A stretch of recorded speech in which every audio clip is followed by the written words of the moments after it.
Front is indeed the front, but some of you, the front is where you are. So we shall take that is the front. Amen? Can we clap for ourselves? Thank you very much. Ladies and gentlemen, once again, good morning. We are going to start this program officially. And I request that for those that are coming in, please find yourself comfortable seats. Allow me to welcome the physical audience, but also our online audience that is streaming in live through Zoom, but also on our YouTube page, BDO East Africa. My name is Gava, and at a later point, I'll be introducing Belinda to also come in, who we shall be hosting this breakfast meeting with. Can I request, ladies and gentlemen, that we rise and have the anthems.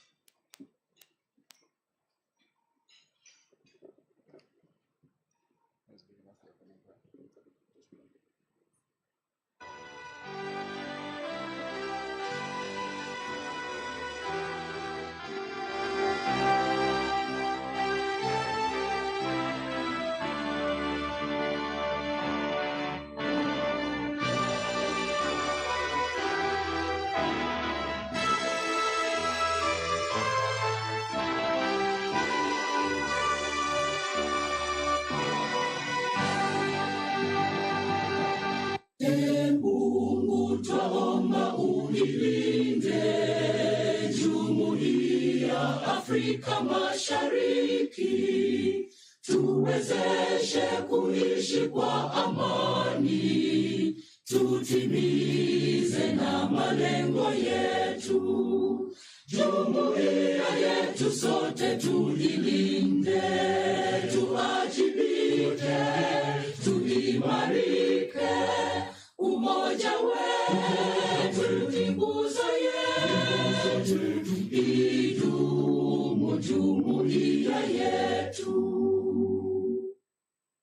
Thank you very much. As we stay standing, allow me to invite our prayer warrior this morning in Rachel Kembabazi to come and give us the opening prayer.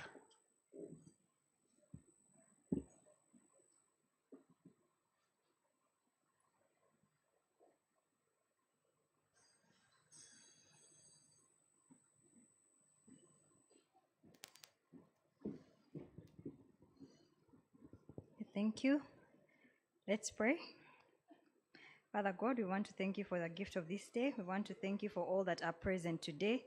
Lord, we pray that this will be a success, and we pray that we shall all benefit and we shall all learn one or two things. We pray for those that are still on their way, that their footsteps will be hastened to join us and to benefit from this breakfast session. Lord, we thank you. We bless your name, and we thank you for the organizers. We thank you for everything that you put together for us to learn together. In your name we've prayed. Amen.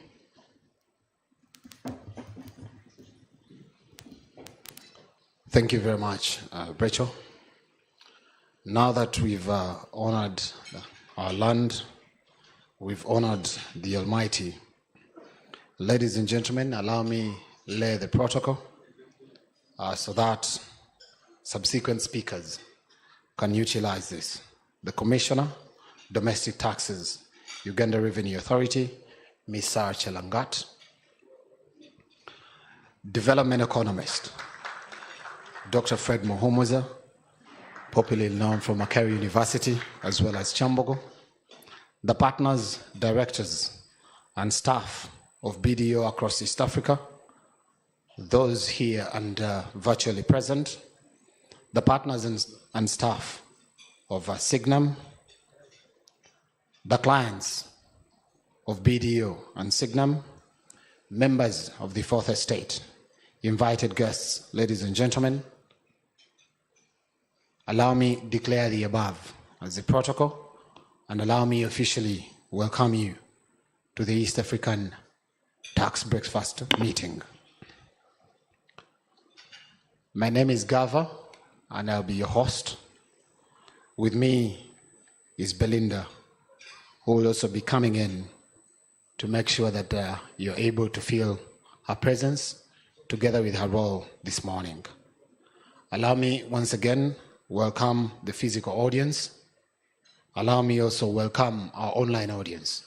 For those of us that are here at 4 Points, feel free, if you have staff that are left at different offices, we can encourage them to tune in live on Zoom. The links were shared, but also go to the BDO page on YouTube to be able to stream in live. Can I request that everyone exchanges a right hand of friendship to their neighbor and welcome them this morning?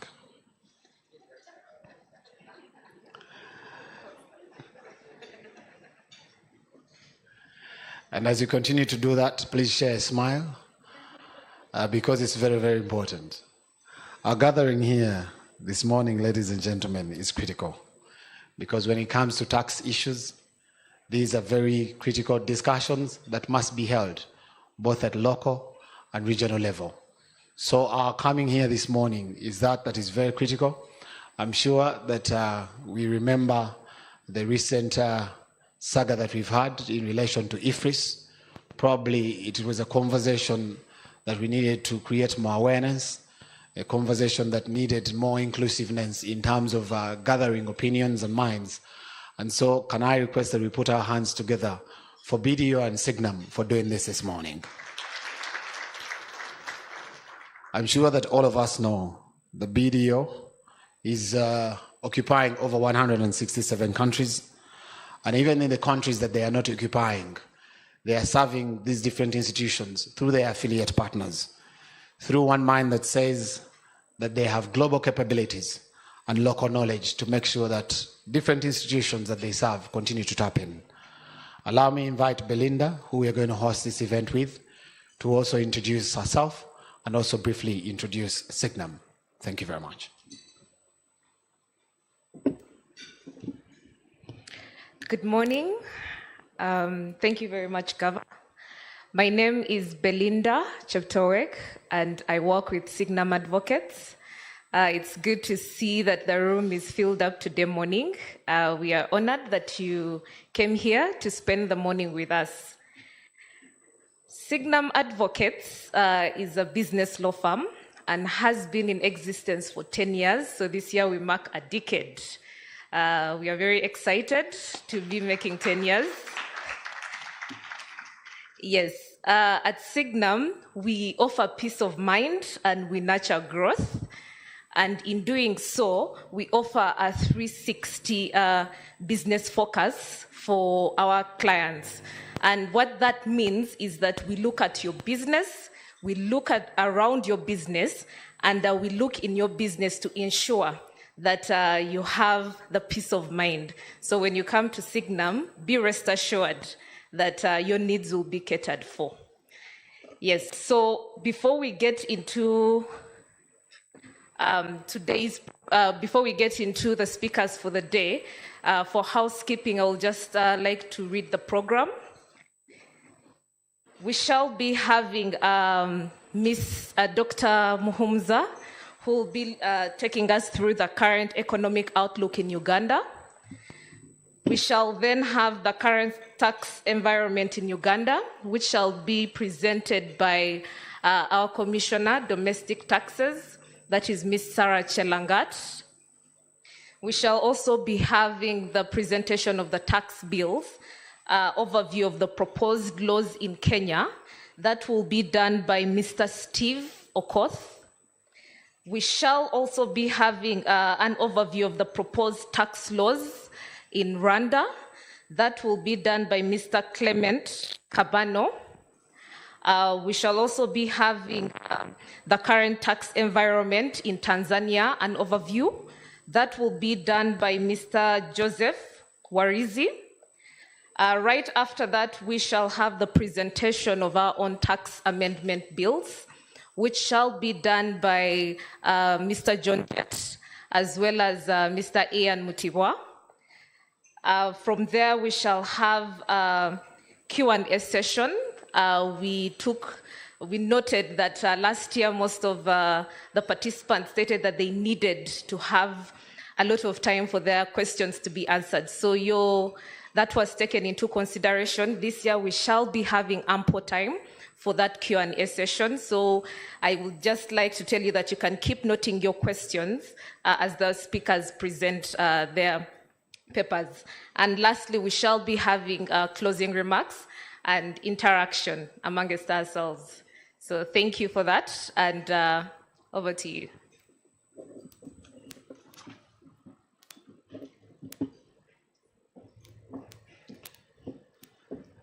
Ladies and gentlemen, I'm sure that we now have an idea of what the program looks like.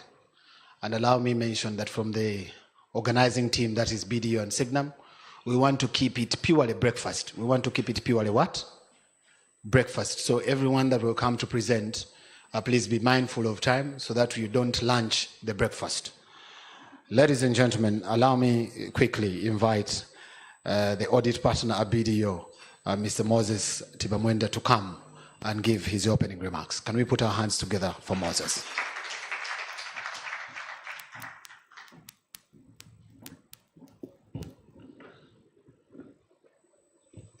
Ladies and gentlemen, distinguished guests, Madam Commissioner, Dr. Fred, and the others at large, good morning and welcome to this session.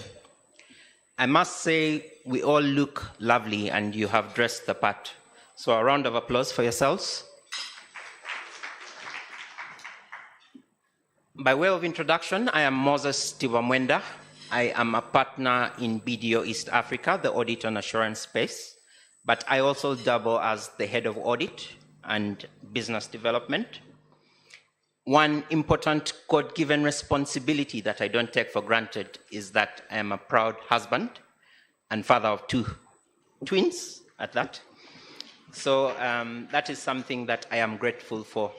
And I am privileged to stand before you right now on behalf of our managing partner, Kenneth Makanga, who cannot be with us, but sends his regards. He's out of the country on official duty. And mine is simple, just to give a few opening remarks and welcome you to this session.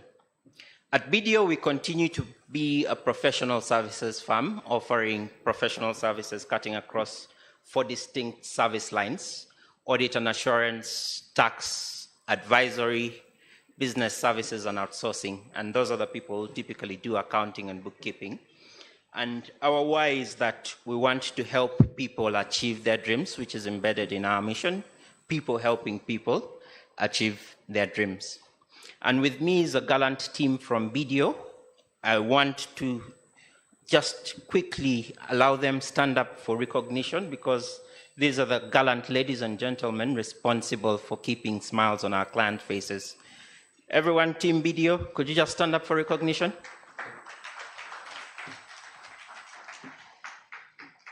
Those are the ladies and gentlemen who have enabled us to be here and continue serving our clients in line with our vision and our mission. So why do we have this session? Quite a lot has been invested in the background organizing this session, and that is because we believe in knowledge sharing. Awareness is very key if we are to comply and keep ahead of the changes. They say change is the only constant in life that we should expect. And there are 2 other contacts that have been introduced in the recent past, which is death and taxes. And that is why we have, at BDO and Signum, we have believed we need to partner and continue to raise awareness in light of the tax amendments that are in the horizon.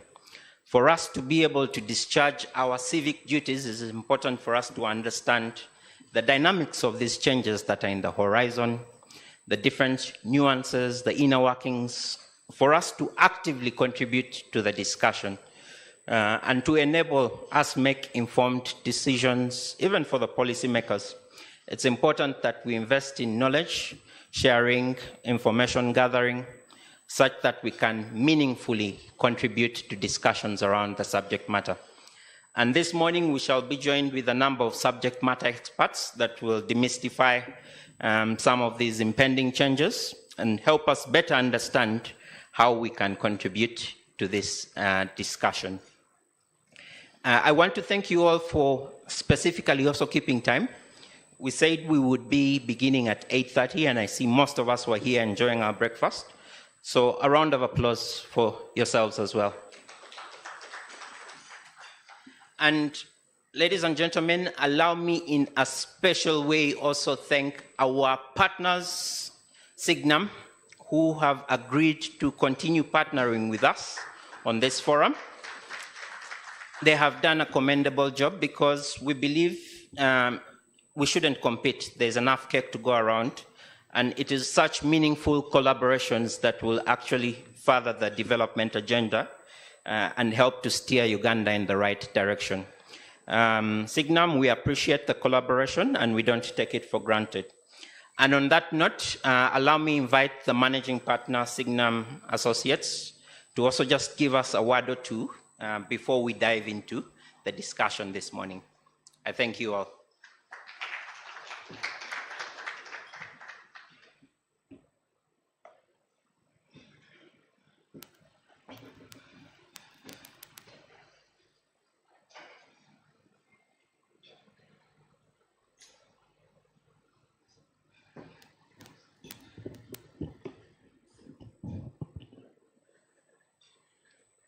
Where do I start after such a beautiful speech?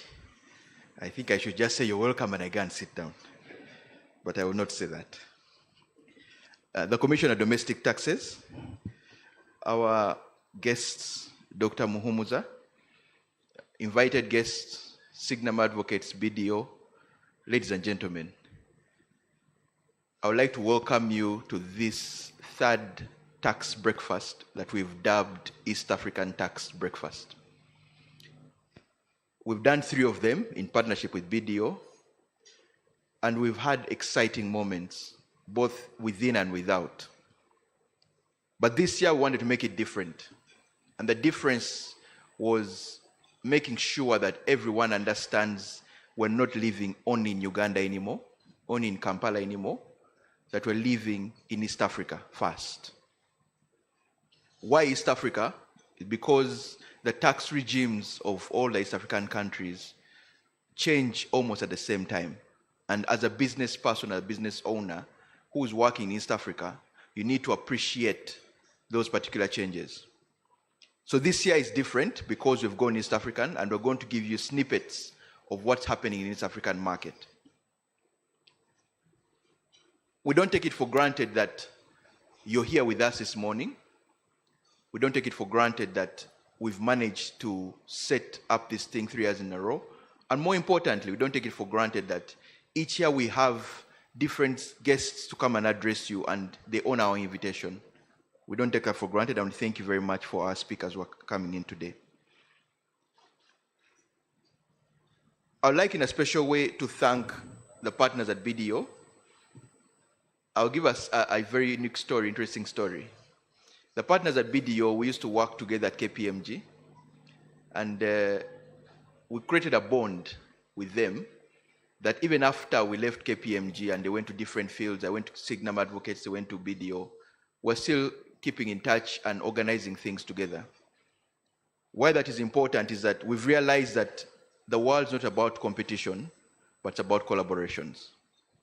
Once you collaborate, you give your clients better service, give your clients more expertise, give your clients better in-depth analysis.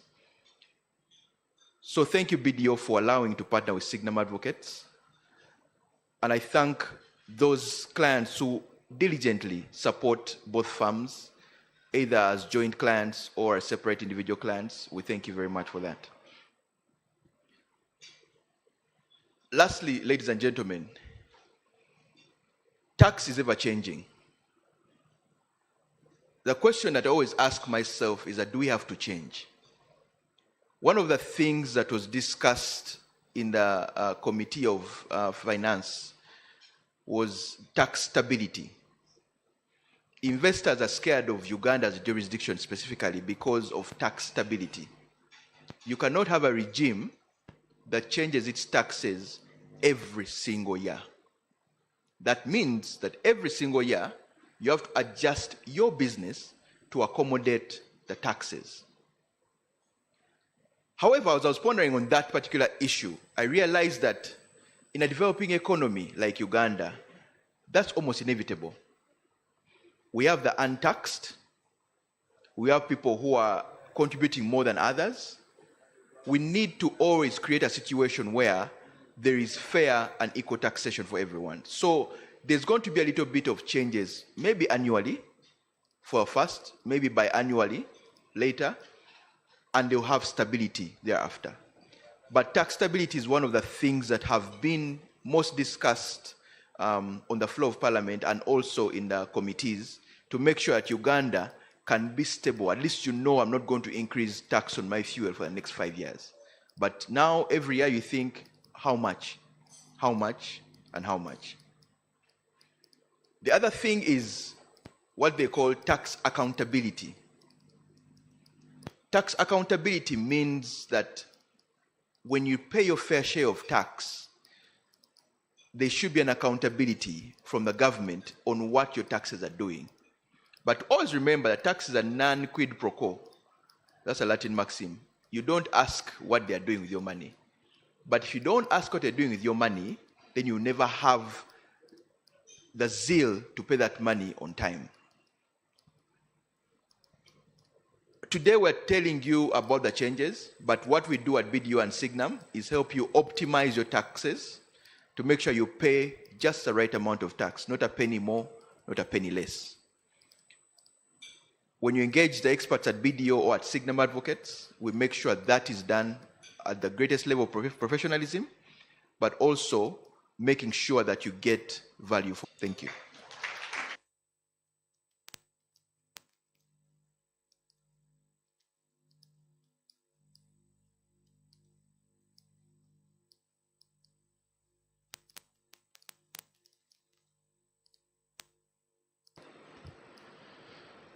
Taxes are non-quid what? Pro quo. I want to thank BDO for allowing me to be here this morning. I've been among those Ugandan citizens who want to really ask every time, we gave you our money. But thank you very much can I request that once again we put our hands together for the partner from Signum.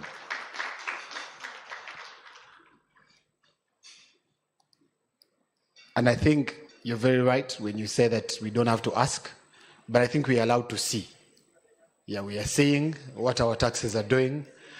This morning as I was coming here, I was listening into the radio and they were saying that in terms of the census, they want to extend and give some number of days, maybe about 5 or more 6 days. But then, of course, now the enumerators, it was on we want our. I don't want to go in that conversation, but I hope you guys are being counted. But if you haven't, then we'll get there. When I was seated there, I had some Googling to do. And according to the World Bank and ILO statistics, 2022, the informal sector is a strong pillar for our economy. And of course, contributing over 72% are businesses, 78% of our labor force, contributing 51% of GDP. Why do I present those statistics? Especially for Uganda, this is very critical because we need to have a balance between raising taxes as well as business survival. And such discussions, such breakfast meetings play a critical role in terms of contributing to ensuring that we attain that balance. Ladies and gentlemen, to start us off, allow me briefly introduce Dr. Fred Muhumuza, who has experience of over 27 years in development policy and in development policy research and analysis, with a prior teaching career in Makerere University as well as Chambogo and the African Bible Universities. He has conducted institutional analysis, strategic planning, and capacity building. He has worked as an economic advisor to the Ministry of Finance and Economic Development. Ladies and gentlemen, to start us off with the current with the current economic outlook of Uganda, can we put our hands together to invite Dr. Fred Muhumuza to speak to us?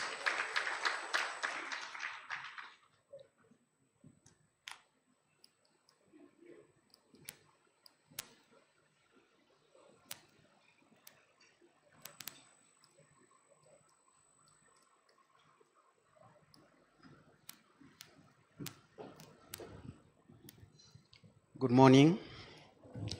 The protocol was established What he didn't introduce is what you can see on the screen.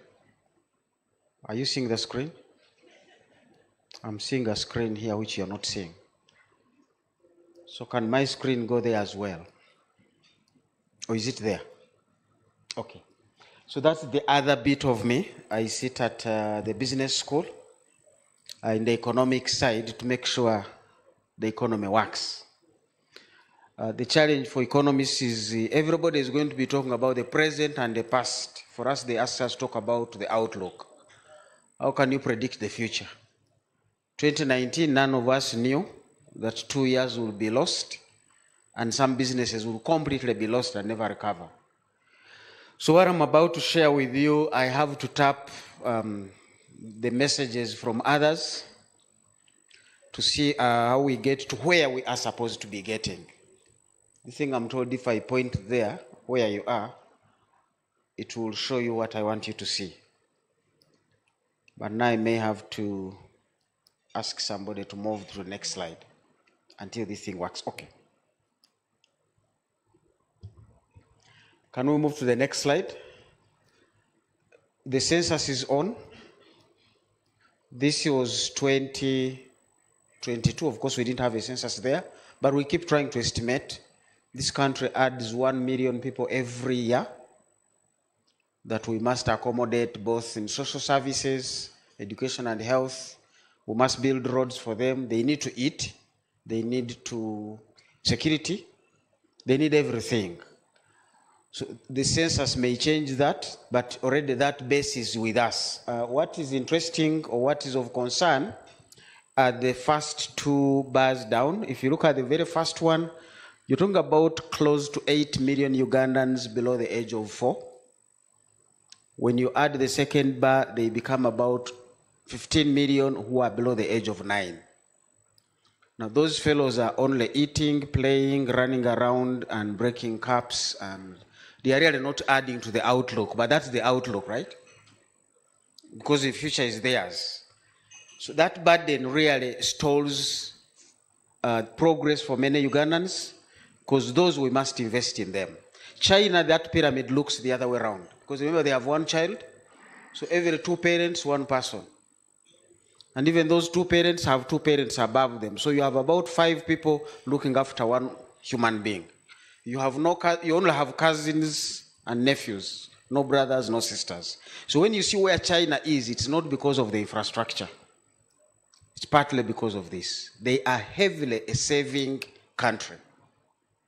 They save and save. When COVID moved on, they wanted to encourage them because there were sanctions, and even before COVID, Trump said no more trade with China.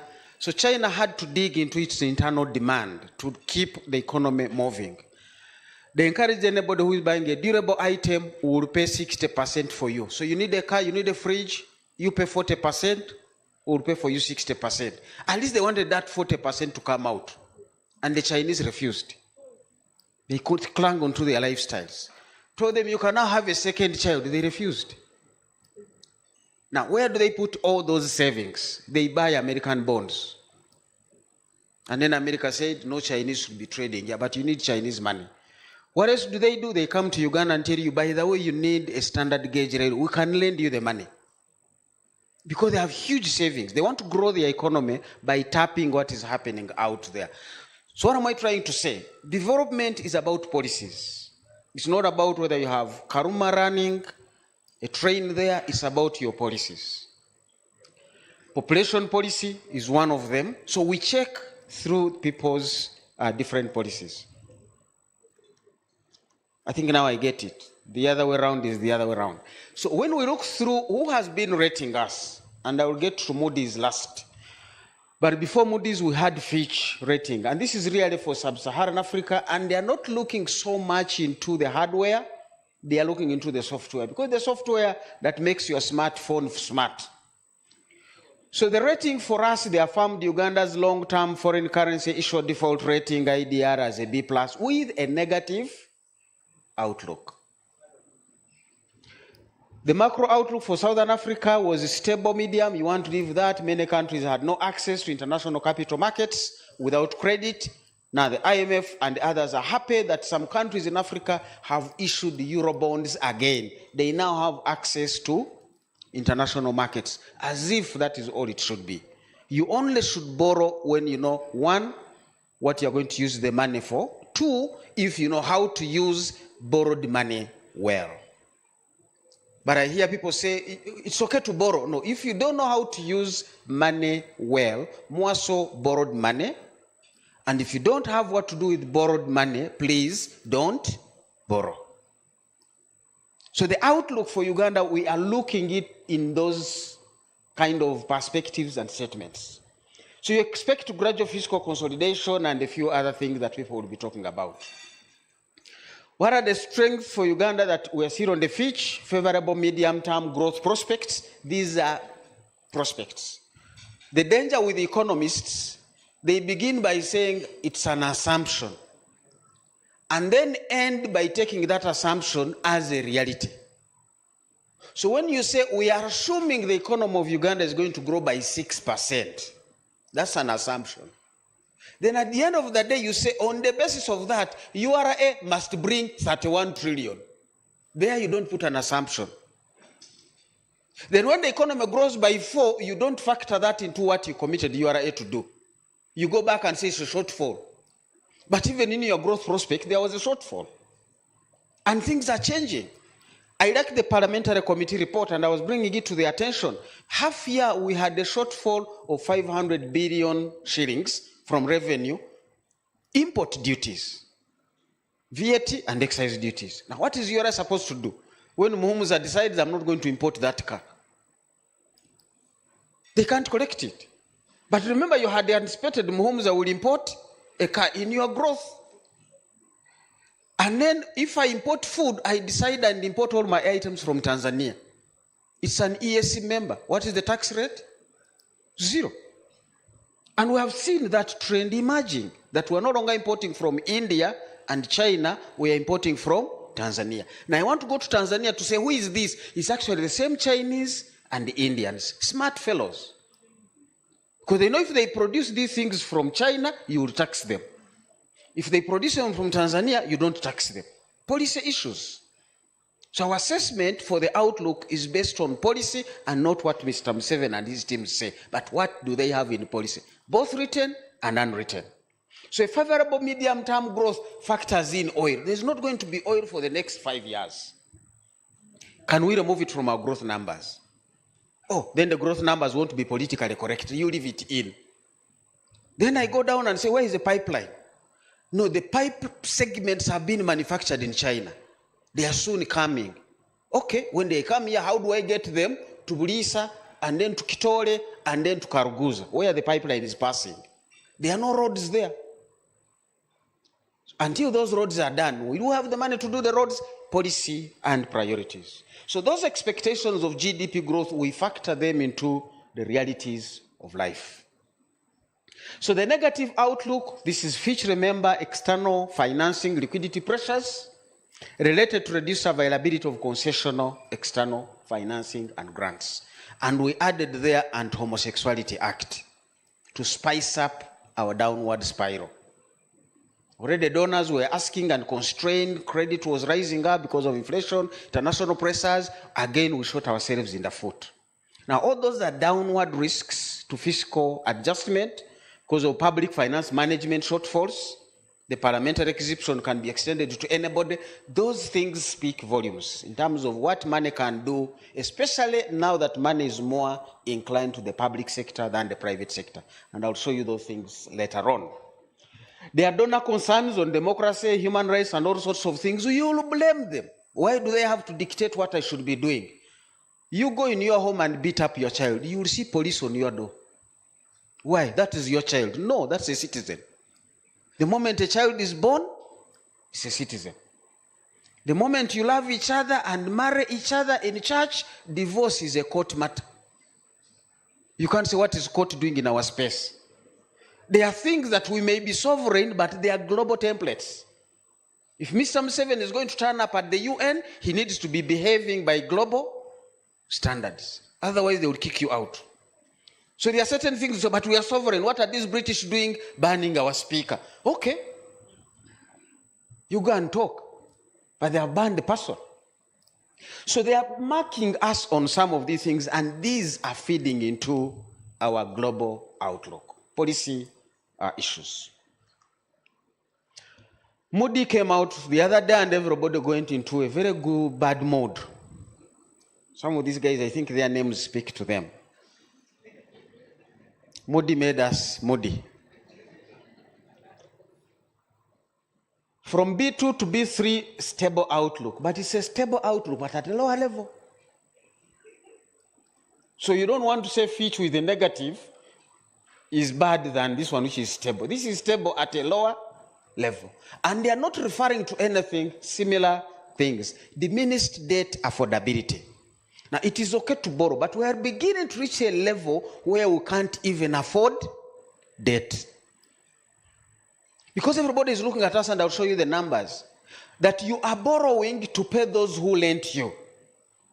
Then why are you in my compound to borrow? What if somebody decides not to lend you? Then you not pay me. So I kick you out. How did we get to that level? And it's not a debt to GDP number. These are real policy issues. Increased constrained financing options. Of course, the global financing architecture is also elevated. We are now heavily reliant on domestic borrowing. It is very expensive. 17%. And what do you want to go and use that money for? Borrowed money should only be borrowed if you have serious things to do. Don't borrow to marry. Please. You can still marry without borrowing. Because what is marriage? Walk into those neighbors' homes, say your daughter looks beautiful, she has accepted me. Can we go away? We shall come back later on. But start the marriage. Then you can come back in old age when your children are your maids and... These are realities, right? Face the realities. I shouldn't be borrowing to do a standard gauge railway. I shouldn't be borrowing to buy bombardiers just because neighbors have planes. You guys have cars. People are still in taxis. Others on borders. Others are walking to work. They can't just copy you because you do, they also will. Now, your outlook can be determined by that. I hope the cars you drive are not a danger to your outlook. Don't drive so that it must be a UBM. I still have my UAL. It takes me through. Not even URA could change it from the green to the white card. They couldn't find out a 1988 model. What is it doing on the road? It's supposed to have been written off. I think they deleted some of those files. But those are some of the things you want to look at. Your outlook is based on your decisions that you make today. And these guys have been looking at our decisions, a small footprint of government. Modi talks of that. That you look for government, you don't see it. There's a footprint of government that is so small in the economy. Apart from the bad news. Because when I want a good road, I'm looking for government. Security, I'm looking for government. You go in Mulago, you're looking for government. You go to health facilities, educational facilities, you're looking for government. And you hardly find government there. Except the guys with white arms on the roads. Those ones we see. And I really like seeing them because they sober us up. So we have moderate growth prospects. We have set our growth rate at 5.5 in 2024, 6 in 2025. Now, I was looking at the numbers submitted by government in Parliament. They are saying growth this year, the economy will be 201 trillion. In 2024, 2025, the economy will grow to 219 trillion.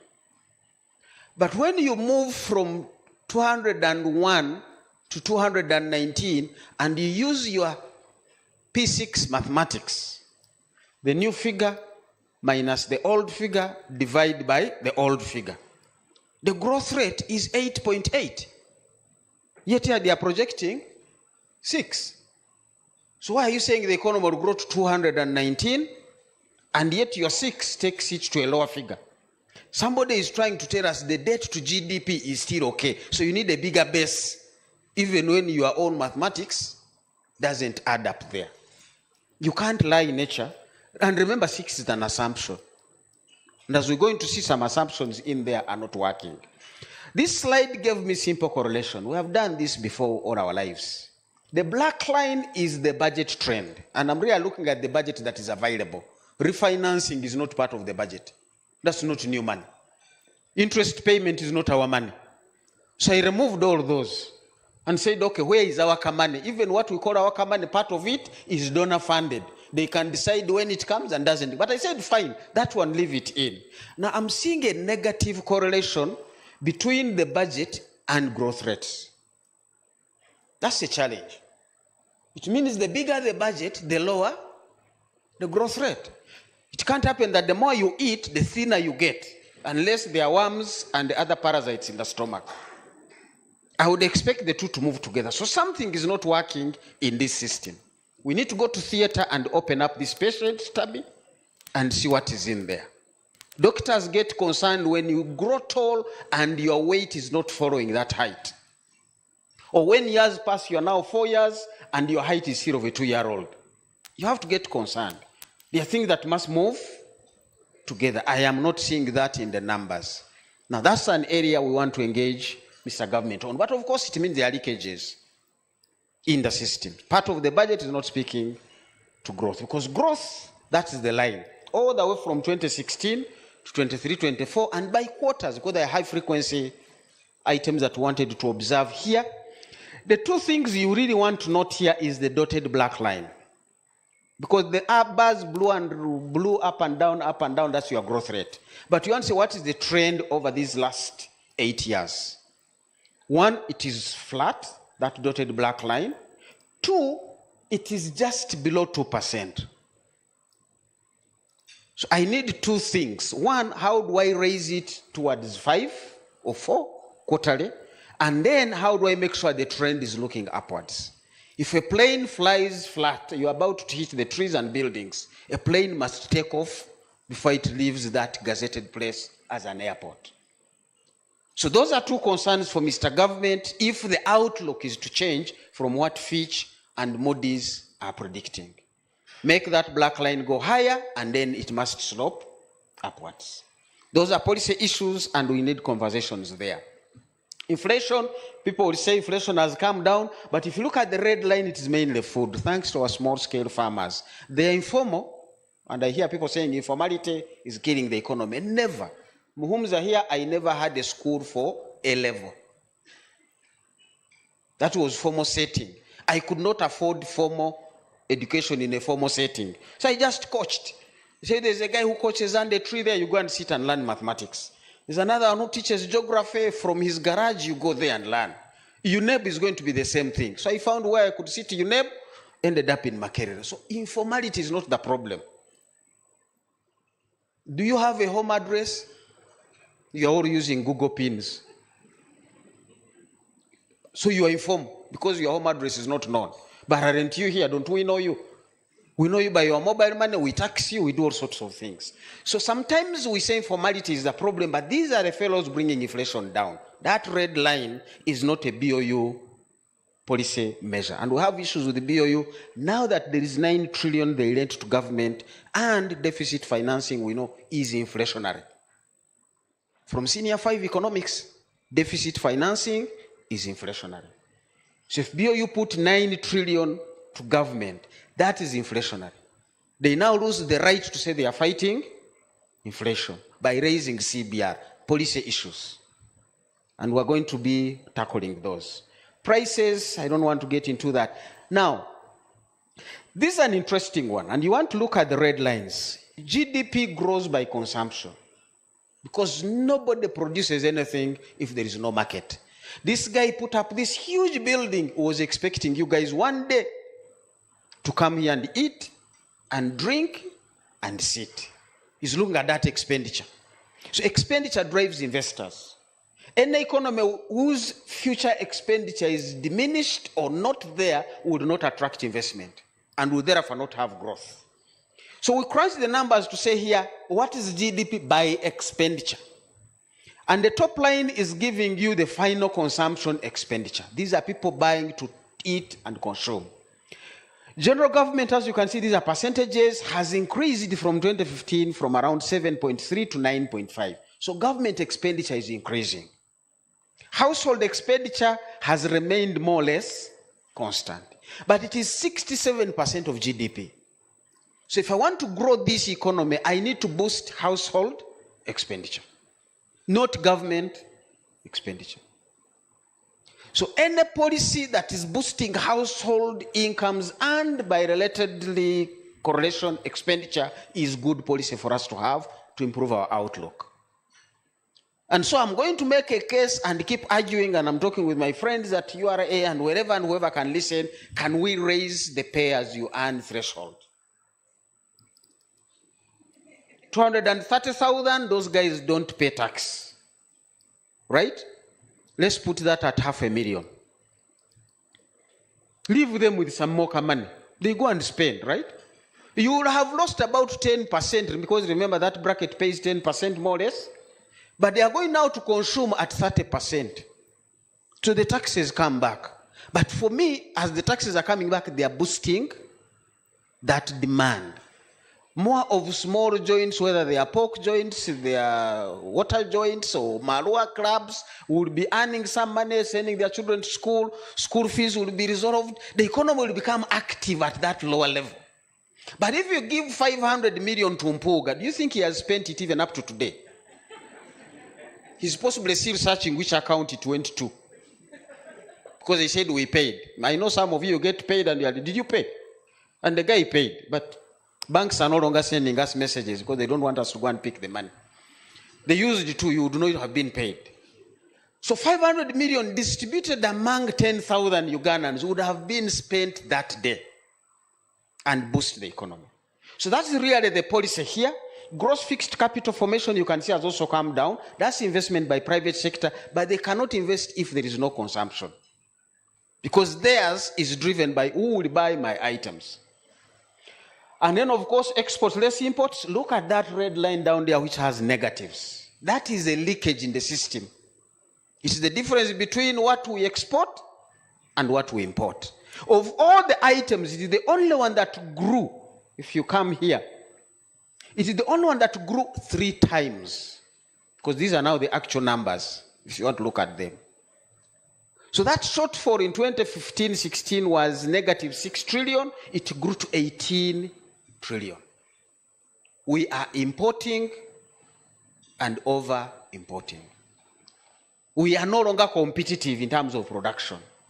And the reasons are out there. And therefore, as we said, you don't have to ask government what it does, but can I see poverty going down? And by the look of things, poverty numbers are going up. The red numbers on top of the bars are millions of households that are below $1 per day. And they have been increasing. Much as the percentages are going down, the actual numbers are going up. With such poor people, I cannot set up a factory in Uganda even to make safety pins. Who will buy them? That's what I look at as an investor. Return on investment is about those guys. And her taxes by implication. And every other thing. So the outlook is really picking the realities of what policy has not done. And we're not going to resolve this politically by making statements. Oil is coming, you guys will be okay. No, you do it. Can I see it in the numbers? The numbers are speaking differently.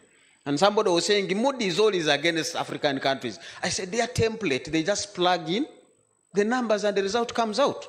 They don't even know who you are. They say, what is your borrowing rate? What is your debt servicing rate? What is your this? They plug them in and the number gives you downgrade, B3. But for purposes of politics, tell them it is stable. A stable plane at a lower level, I don't want to be on that one. We are going to hit buildings, no matter how stable it is. A plane should be up in the skies. So Kasaija's plane,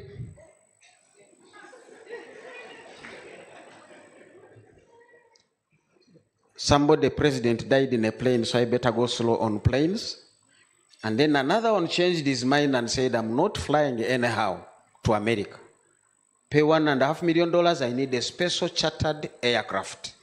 Now the Kenyans are debating how their president went to America on a special chartered aircraft. I wonder what they would have done if he had died over the Chad or some kind of Ivory Coast as he's trying to get to America. This map, the darker, the poorer. So just see the years that above. This is before COVID, so you cannot bring COVID in this conversation. 2019, 2020 was before COVID. The population census is going to give us the next information. You can see your region where you come from. There are figures there. The higher they are, the poorer your neighbors are. Some of you only speak Acholi. You have not been there in the last 35 years. But you are an Acholi. That's what gives you reference, right? That there is a place called Acholi. I don't want to debate that. These are our salary median monthly earnings, 14 to 64-year-olds. You want to look for the line of 2019, 2020. That's the latest we have on the market. Male human beings are earning on average 229,000. Females, 110. Can I put up a shoe factory here for those guys? When did you last buy a shoe yourselves? So why should I set up a shoe factory that produces 10,000 pairs a day? When did you last buy a bed? Why should you skill anybody carpentry to go and make beds and you think that's a source of income? Policy issues, really? Policy issues. So I'm encouraging people to learn how to make chapati, because even this morning we had chapati. By midday I would have had another one. Get into the high active frequency issues. So you can see the challenge. The only people here who are blessed were the public sector. Most for them, they were earning some good money. There was a debate. MK increased the salaries for soldiers by 100%. I'm like, oh, we can extend that to other sectors. Bottom of the pyramid. Don't pay judges. Are there any here? I don't want to go via court. Those guys are already okay. I want to spend where the money has high frequency. Then we can take care of the others. Short of that, we are going to have problems. Economies grow by the green light, households, traffic lights. I know many of you had to go through traffic lights. The green light, you focus on the household. Whatever else you are doing must be for the household. If those households are dead, the economy goes down. Now, in Europe, what they do, they will even give unemployment benefits. Pay them. And people are saying, hey, where will the money come from? They are going to spend it, it will come back. But that's the best way you finance business. Give money to the households. Because if you go financing businesses, you are going to have a debate. Is it going to be ROCO? Is it going to be day? Let the market decide. So give the money to the peasants, low income, they will go to where they should go. But otherwise, you begin to bail out facilities looking like this. You better bail out the household. Those are policy issues that are determining our outlook. People say the oil is coming. As I've said, if this is May, right? If you are not already pregnant, there is no baby for you in 2025, 2024. It is 9 months. Right? It's 9 months. So I go back and say, what are the basics of getting oil into the market, not out of the ground? Because people are happy to see investments that are vertical. Those are going to get the oil from the ground. But until the pipeline gets it into the market, there is no money. So what I am watching is the pipeline. It is 1,443 kilometers. Somebody told me by 2025 we'll be there. Now that means they are going to be laying 3 kilometers per day. That pregnancy where a child grows per week, and after 2-3 weeks is born, I don't see that. So I'm facing the realities that if you're not pregnant in May, your baby is in 2025. And the longer you delay, by the way, we push on. So if in December no pregnancy yet, we begin to look at the later part of 2025. If you do it now. I'm looking at those things and saying, has government done those fundamental decisions of finding, one, the girl they want to be a mother of their child called oil? They seem to have found that girl. But that girl is still saying, only dating and eating. Pregnancy, not yet. So Total is in town, Sinok is in town, but they are really saying, guy, let's go to a bar. Can we watch some game together? I can come home and help you clean up your bed. No pregnancy yet. So oil, I'm packing it 5 years from now. Nearest, because of the pipeline and the logistics of beginning the journey of the pipeline. So it doesn't enter in here. So these are things we put in the NDP3. NDP4 is starting very soon. There are 5 items there. None of them is really running yet. And they are not about to run. So anybody putting oil into the growth prospects, I don't want to believe that. This is part of our budget, external debt. I want to rush through this because I'm going to really discuss it again in a table. I want us to look at that red line at the bottom. That is really net credit to government from the banking sector. Sometimes I like telling people there are coincidences here. I don't know that it's a coincidence or a reality. I left the Ministry of Finance in 2014. Then the government began borrowing recklessly. You see the red line? From 2014, it shot through the roof. Remember, I was an advisor there. But when you advise people who listen to you, then you stay. When your advice stops being taken for granted, you leave. Because some of us want to see the result of our advice. I don't want to just be paid. No. I can be paid by anybody and anywhere. And since I left finance, I've really been paid well, better than when I was there, and I've lived with my peace of mind. But of course, there are other people who left around that time. I won't be discussing issues. But that has become a problem to the economy. That is what Fitch is reporting on. That's what Modi is reporting on. That debt of government is a nightmare. And the rest of the presentation is looking at that. This is the budget. I picked this from the parliamentary report that went for appropriation of this budget. And you can clearly see the dangers in there. Look at the National Budget Framework paper for 2024, the column immediately after the text. External financing, we had budget support loans. Maybe we want to look at debt, domestic debt refinancing. This year, 2023-24, that was about 8 trillion. In the National Budget Framework paper we submitted in December, it had grown to 11-12 trillion. By appropriation time, it had grown to 19.8 trillion.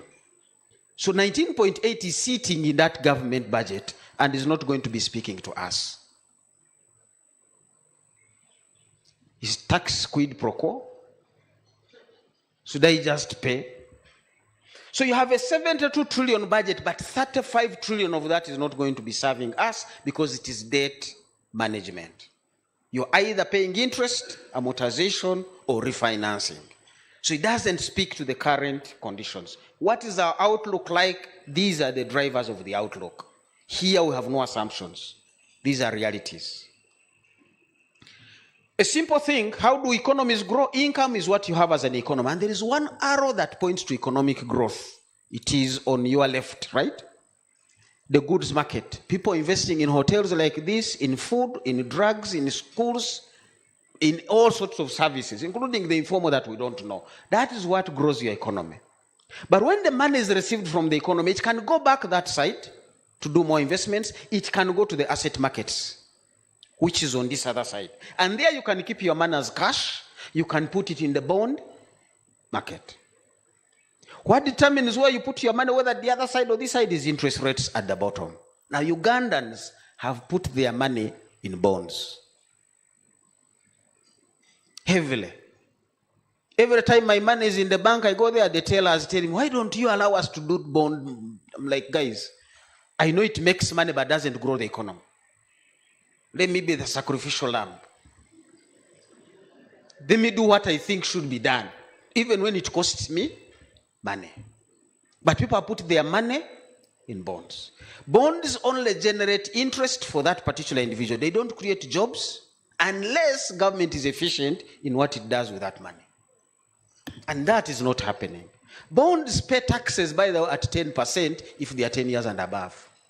Any other business pays at 30%. So who is fooling who? You yourself at policy level, you have encouraged people to put their money in bonds. No jobs, no growth, what will ultimately return? Because Mumuswa still needs a shoe. It has to be imported. Because nobody is producing shoes in Uganda, nobody is producing pens in Uganda, but people need pens, so we have to import them. And then you come and blame the traders for importing. What are they supposed to do? They are our agents. It's me and you who need a bed sheet that are telling the traders, find me a bed sheet. If it's not in Uganda, they go abroad. Policy matters. And Moody is really not hating us. They are simply interpreting that basic economics. Until you change it, it doesn't matter whether we vote in 2026, these things are not going to change. Government will change from Museveni to Museveni. That's a change. He will come in a new suit.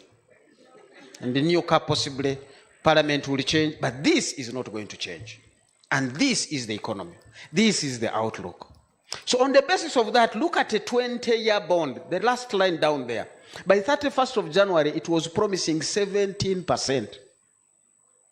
So if I have 10 billion, I don't come to set up a facility like this. Because this guy now has to file returns. He has your security, he has a nightmare of earning his money. But 10 billion in a 20-year government bond will give me 1.6 billion interest in 12 months. And they are going to tax me 10%, 160 million. I remain with how much? Simple mathematics would put you at about 1.5 billion net by sitting at home, playing golf, sleeping. Somebody you lent my money is earning me money. Now you divide 1.5 billion by 12, I'm really getting about 130, 120 million per month. For heaven's sake, what do I do with that money? And remember, my 10 billion is intact principle. So the signal you have given to your own citizens and other foreign investors is not speaking to the standard gauge railway you are building. It's not speaking to Karuma Dam and transmission line for which you are borrowing to stimulate economic growth. That is a policy matter. And because of that, and you didn't make any money, you end up borrowing to pay the loans. This is on the Bank of Uganda website. I want to really advise them to pull it down. Why you should invest in treasury bills and bonds. Seeking a safe and reliable to grow your savings while supporting the Ugandan economy. I put a question mark there. Look no further than treasury bills and bonds by Bank of Uganda on behalf of government. I would be happy if this was Sheraton 4 points by whatever, making this advert to bring business to itself. But government bringing business of this nature to itself, they should be saying, you're looking how to grow your economy, support this thing, please go and invest in onions. This economy is importing onions. The other day I saw people quarreling, why isn't URA clearing Irish at Malabo? Why should Irish be cleared to come into Uganda from Kenya? Irish potatoes? We are importing them? Give me a break. So what is your outlook? I'm getting moody, I think I need to go on. But before I go, this is what happened in February. Between July and February, the last line is what I want you to look at. The others are monthly.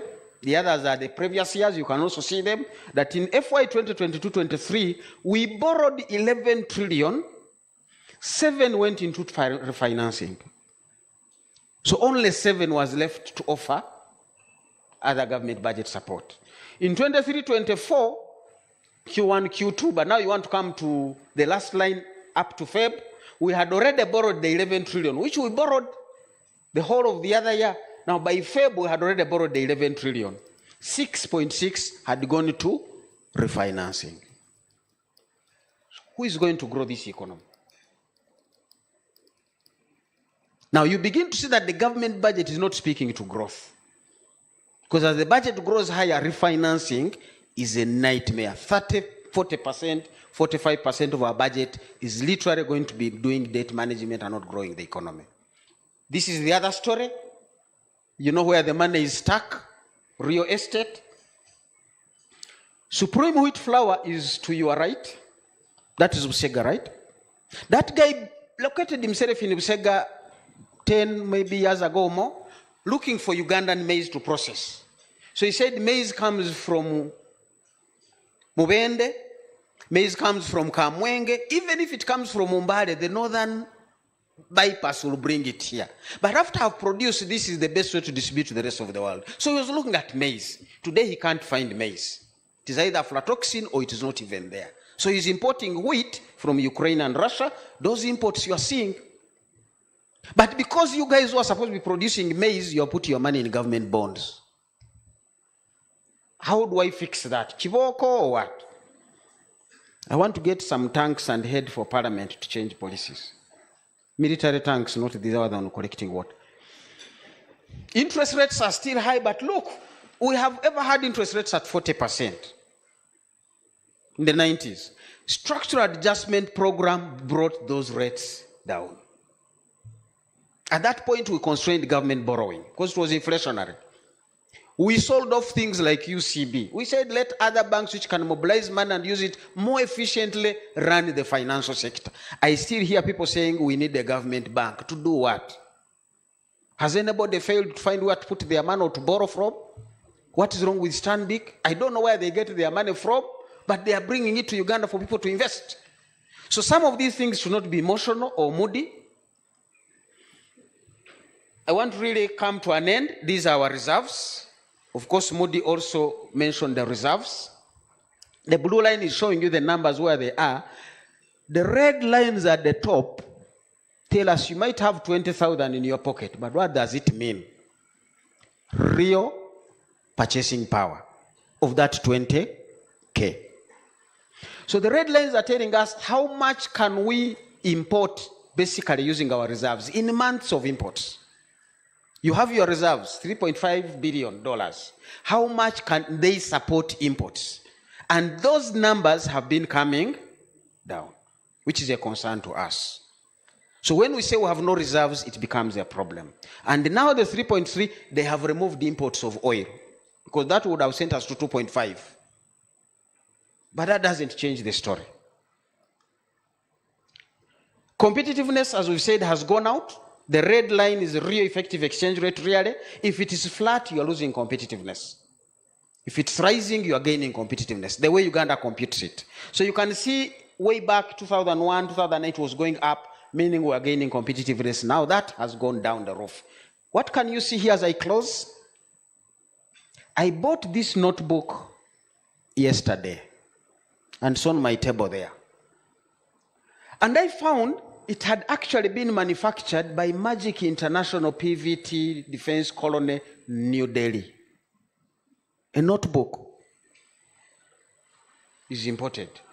What is the price? 18,000. I divided by 3.8, that's about $4.7 that went to India and the other processes of getting it to where I found it.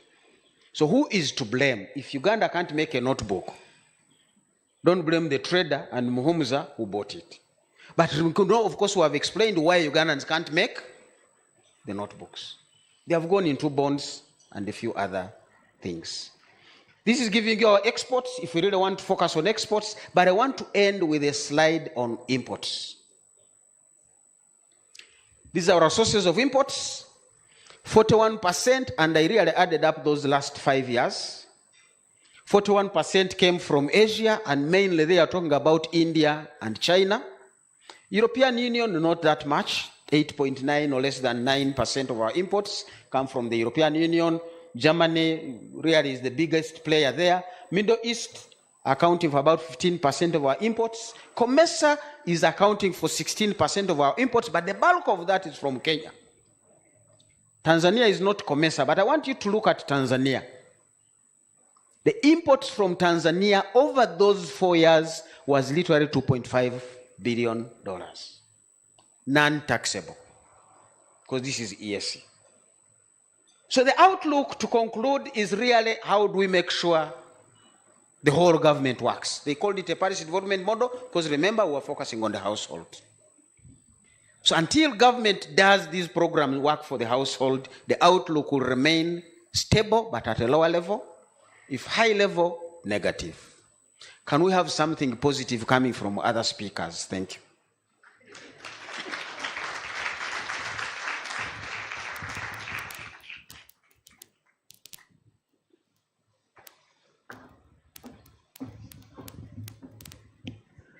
Thank you very much, Dr. Muhumza, for that great presentation. Dr. Muhumza always has a way of delivering our economic outlook in a very witty manner. I think we have all laughed a lot during his presentation. He has noted really that our poverty trends are rising. I think that's a very worrying thing, but I would just like to inform you that despite that, we have been able to afford to pay for the breakfast. So if you have not gotten yourself some breakfast, I request that you move slowly out and pick something to eat. So we'll be moving to our next presenter for the morning. Dr. Muhumza noted that right now, URA is required to contribute about 31 trillion to this upcoming budget. That is about 1.9 trillion more than last year's requirement. I don't know how URA intends to do that this year, and how we are all going to be able to pay that amount, considering that we are already struggling. I know that some people in the audience have had PTSD with their interactions with the URA. They've been greatly traumatized. But let us give URA an opportunity to redeem themselves and see what they have to tell us today. Our next presenter is the Commissioner, Domestic Taxes at Uganda Revenue Authority. She has a wealth of experience. Prior to her position as a Commissioner, Domestic Taxes, she worked as a tax director at Ernst & Young. And she also worked as a senior auditor in the same organization, URA. So URA came and stole her back from Ernst & Young. Yes, our next presenter shall be Miss Sarah Chelangat. Yes, welcome.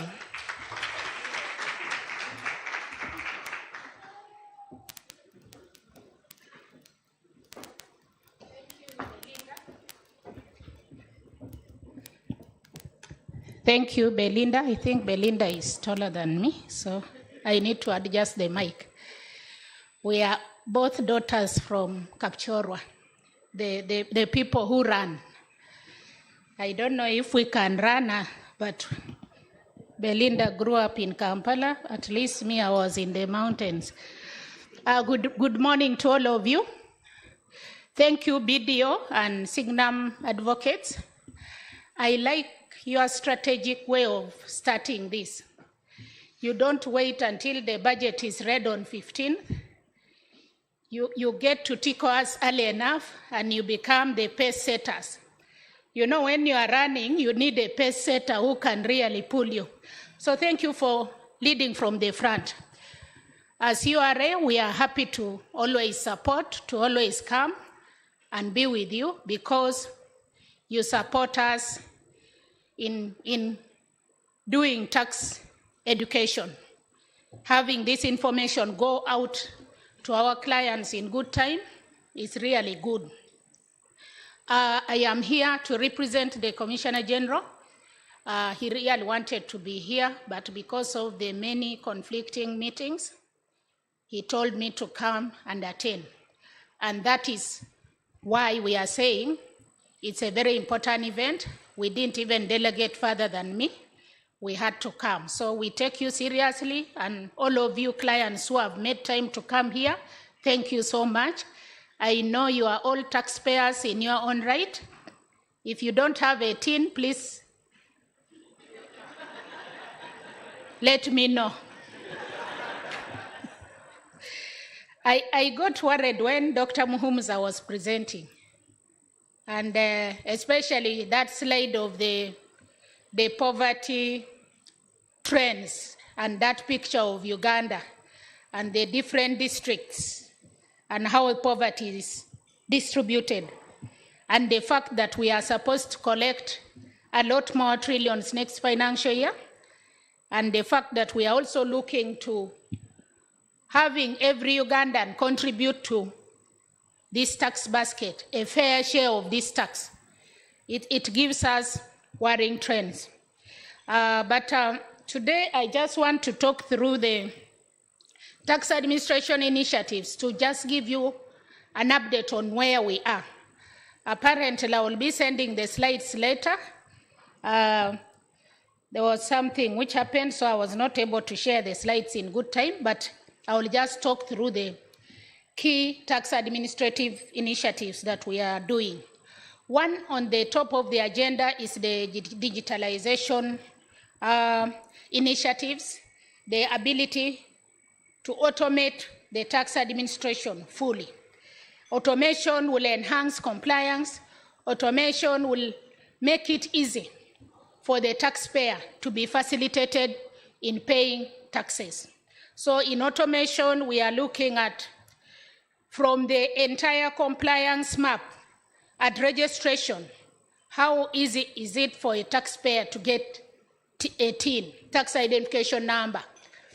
For individuals, we have what we call the instant TIN, which you can use your phone. It doesn't have to be smart, it can be a button phone. You just send us this in a message and we should be able to instantly give you a TIN. A TIN will facilitate you to pay your passport fees at immigration, to get a driving permit, to pay for your customs fees for your vehicle. If you are importing a vehicle, you are paying taxes at importation. Those one-off transactions that really does not mean that you are going to be a taxpayer in URA with the responsibility to have to file returns on a continuous basis. Things like stamp duty, you are just transferring your land that you've bought. Those fees that you pay will require a TIN. So in order for us to facilitate that, we create that instant TIN, and we will need you to have the NIN. And if you don't have the NIN, we can also use your passport number. The other one is the electronic fiscal receipting and invoicing solution. That one, if you don't know about it, then I don't think you are really in the right place, because even borders now know about IFRIS. Of course, they think it's a new tax. It's not a tax, but those are the solutions that we are trying to roll out for better transparency, to enhance compliance, to enhance transparency, to help us see through these business transactions that are happening. As you consume, are we able to get a fair share of this tax? When I was coming, I spoke to our manager for IFRIS, and I told him I'm going to 4 Points for a budget breakfast. I wanted him to join us here in case we had issues of IFRIS. Then he told me that CDT, those people at 4 Points do not fiscalize. They fiscalize selectively. I think after this, I need to go and see the manager. Of course, I know the bill that will be given to BDO and Signum will be an e-receipt. That one I know, because those ones will not allow a receipt that is not fiscalized. So all of us here, can we demand for an e-receipt? How will you know that you have paid that tax? Even when Mr. Muhumuza proposes that we move the threshold from 235 to 500, is it possible that government can get that tax, the 18% VAT and 12% excise duty? Can we get it through consumption taxes? No, because the compliance levels are really very low. When you go to a supermarket, how many of us here can ask for an IFRIS invoice? And the supermarket owner will tell you, give me your TIN. They don't need your TIN. For heaven's sake, they do not need your TIN. You are a final consumer, and therefore all they need to do is to print that electronic invoice and give it to you, and you will proudly know that you have paid taxes. It's nice to pay tax, because if that tax doesn't come to government, it will go to that trader. He will pocket it, and all of us will lose.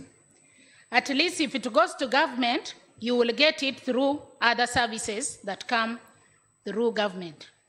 So IFRIS is a solution that promotes paperless office. We do not expect you to come with receipts, with invoices to URA when you're asking for your refund. We will know your transactions on real time, that you actually sold this. Now we have a new initiative which was rolled out in November, the pre-filled VAT web-based return. As you fiscalize on real time, these transactions are being pre-populated into the VAT return. And at the end of the month, when you go to that return, it will ask you that these are the transactions. These are your sales, these are your purchases. This is output VAT, this is input VAT. If this is the correct record of your transactions, you can submit. So you can click the submit button, and this is really very good. If you have other purchases which were not, other sales which were not fiscalized, you can have them manually input in that web-based return, and then we should be able to get it. So really enabling you to facilitate your business. We have the digital tracking solutions for tax stamps. These are for local excise duty, and this is for excisable products. We have a list of excisable products, which includes mineral water, wines, alcoholic beverages, non-alcoholic beverages, fruit juices, etc. All these items that attract excise duty must be stamped. So this system assists us to track.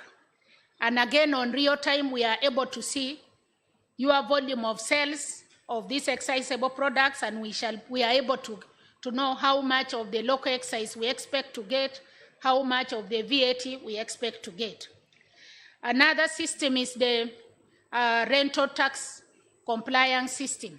This system is under the Riponami project, and it works together with a system which does the mapping of the key towns and centers. The system will map out, and we are also using other information like meter details of national water, Yaka details for Umeme, to pick out the landlords who have rateable property. And because of this, we have been able to get so many of the landlords into the tax net and have them registered for VAT. I will just give you an example. There is a cousin of mine who had apartments in Luzira and had just joined URA. So he calls me and tells me, Sarah, these people of URA have called me. I don't know who reported them to me. I think some people are fighting me from Kapchorwa. I told him, boss, how do they fight you? Tax is just a function of either you have a business, you have income, and we are taxing that income. So I told him, just go and register and pay your tax. Then he said, so how did they know that I have property in Kapchorwa, I have in Kampala? So I told him, no, there is a system. This system will pull out all your properties using Google Maps, and they will give it to us. So nobody really is witch hunting you. So that is really what technology is doing. The contact center is there. It works now almost 24 hours. We stop at midnight. And this contact center mans all our digital platforms. We have voice. You can call them on a toll-free number. You can email us at services,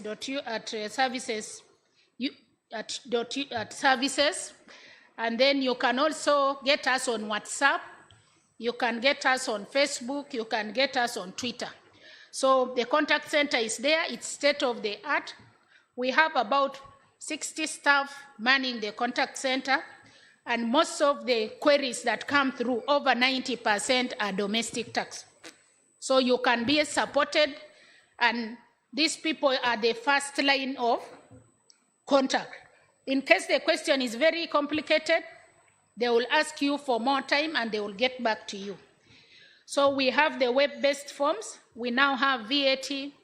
We are also rolling out the Excel excise duty return, and then the rental tax.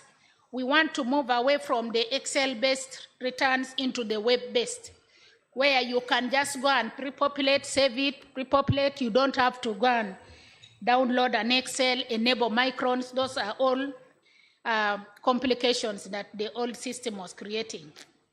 We are aware of the challenges caused by the ledgers, the tax ledgers, and we have almost over 95% sorted the issues. So I know you may still have problems, but give us time. We've now rolled out, in April, we were able to roll out most of the ledgers again, and we hope you will be able to get. If there are issues, please get back to us. The improved web portal. Our portal has been improved. You can be able to navigate it very easily. You are able to pick, if it is a domestic tax matter, you will pick it from there. If it's customs, you will pick it from there and assist you in navigating. In customs, we have what we call scanners and image analysis. If you go to the key border posts like Malaba, Busia, and other border points, you will get scanners there.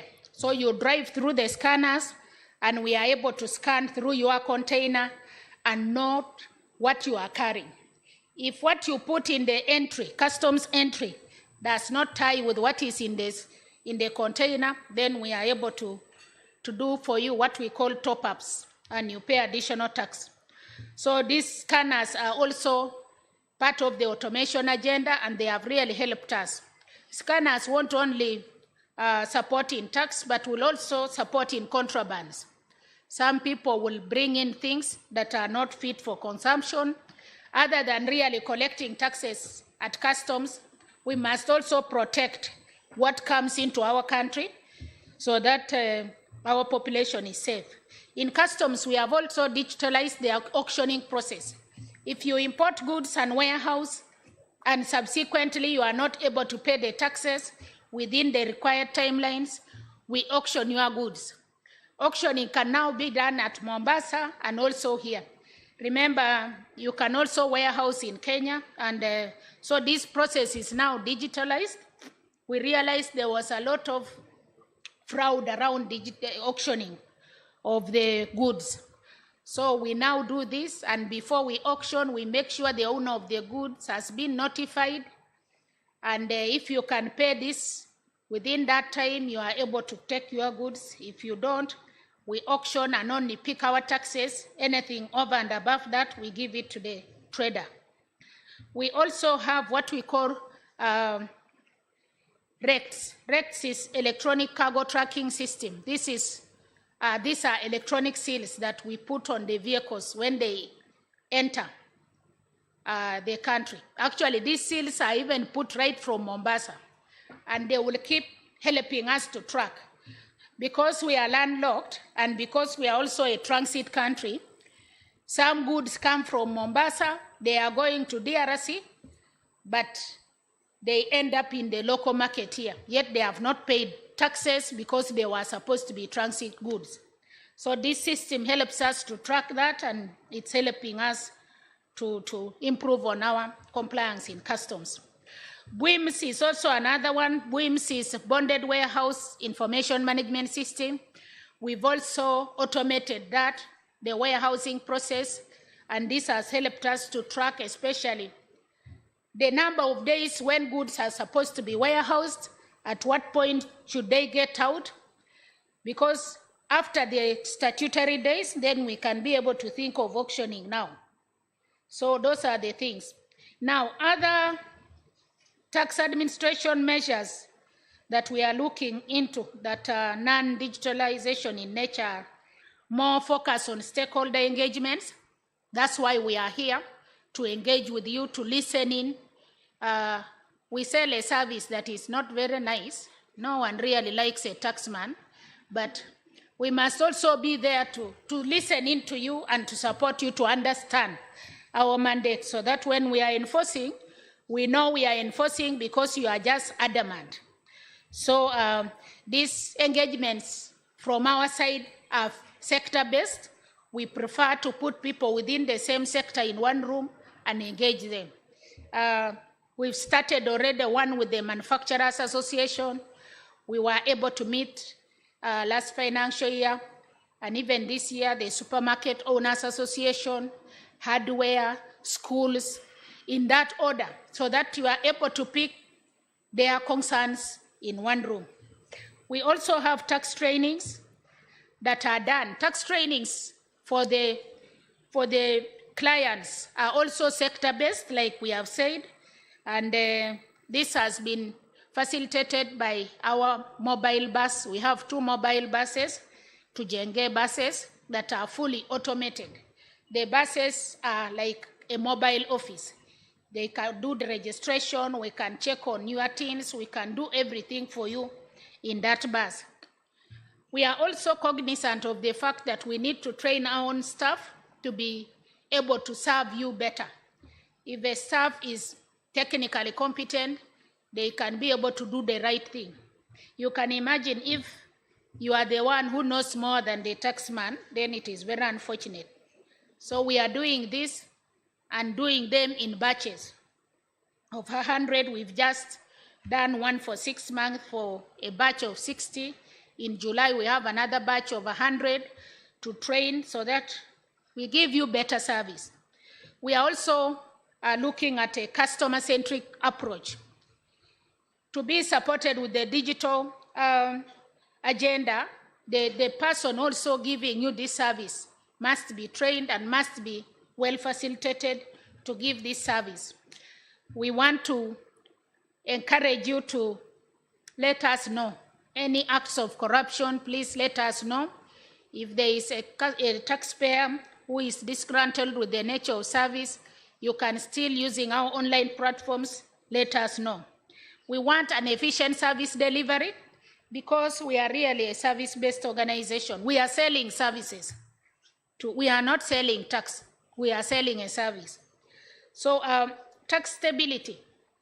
When Ian was giving his remarks, for business communities and investors in particular, tax stability is very, very important.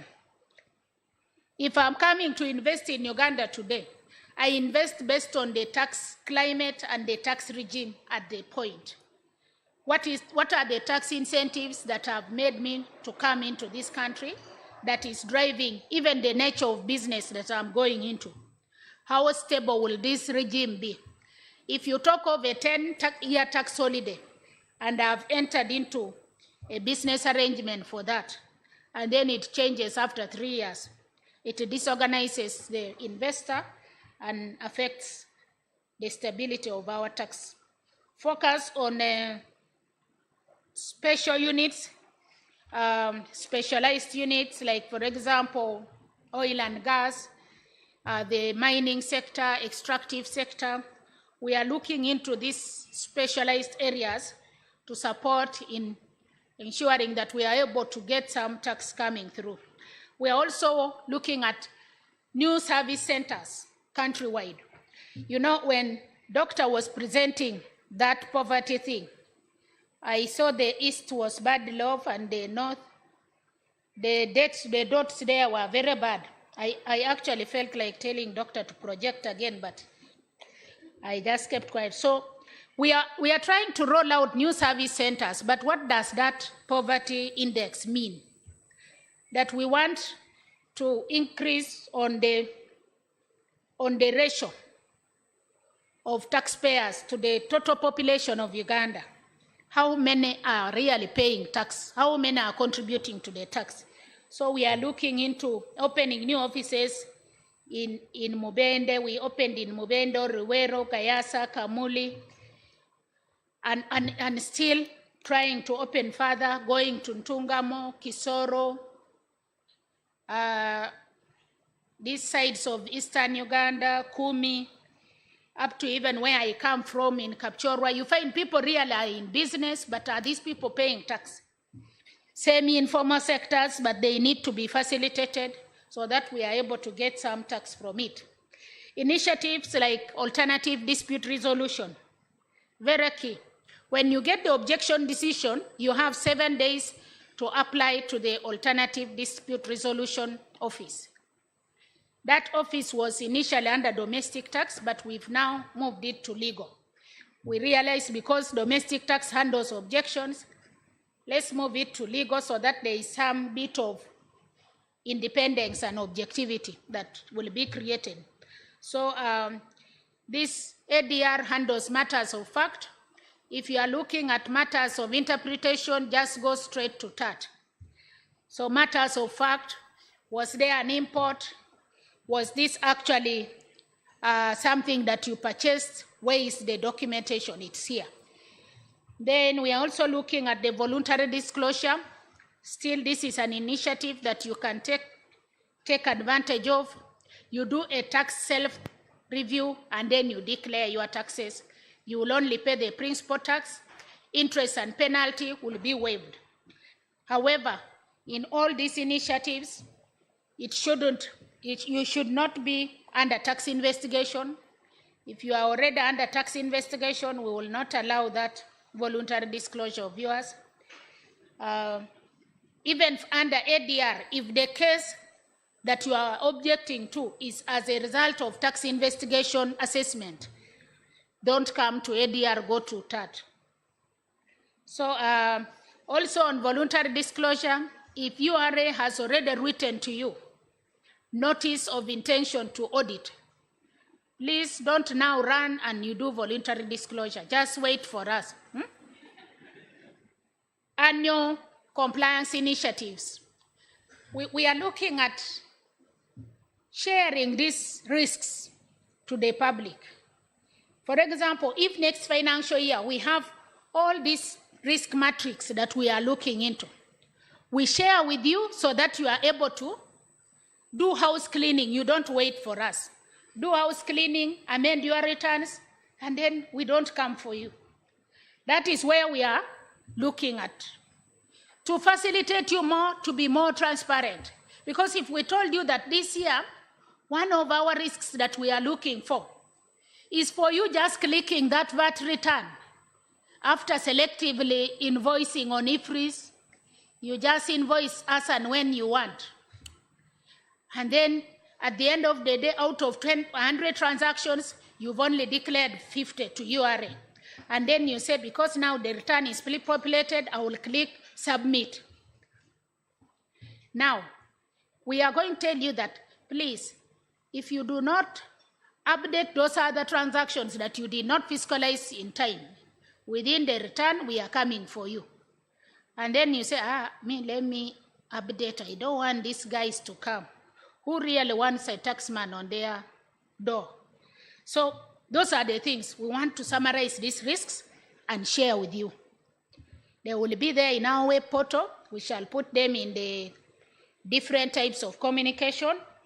And you are aware.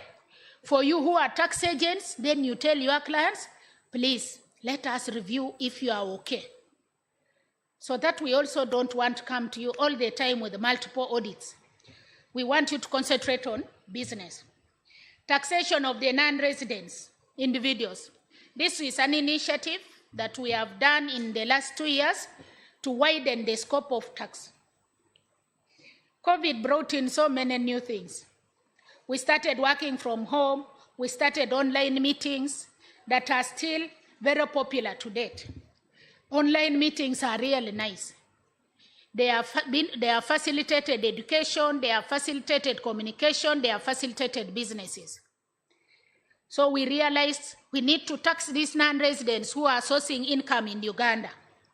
The likes of Zoom, Airbnb, Facebook, Google, all these are sourcing money. Amazon, sourcing money here, but we were not getting their tax. Especially those dealing with final consumers. Netflix, those online videos that you watch. These days, DSTV, their volume of business has come down because people now are on Netflix. Right? Isn't it? The other day I was asking my son, what am I paying for? I don't even see anything.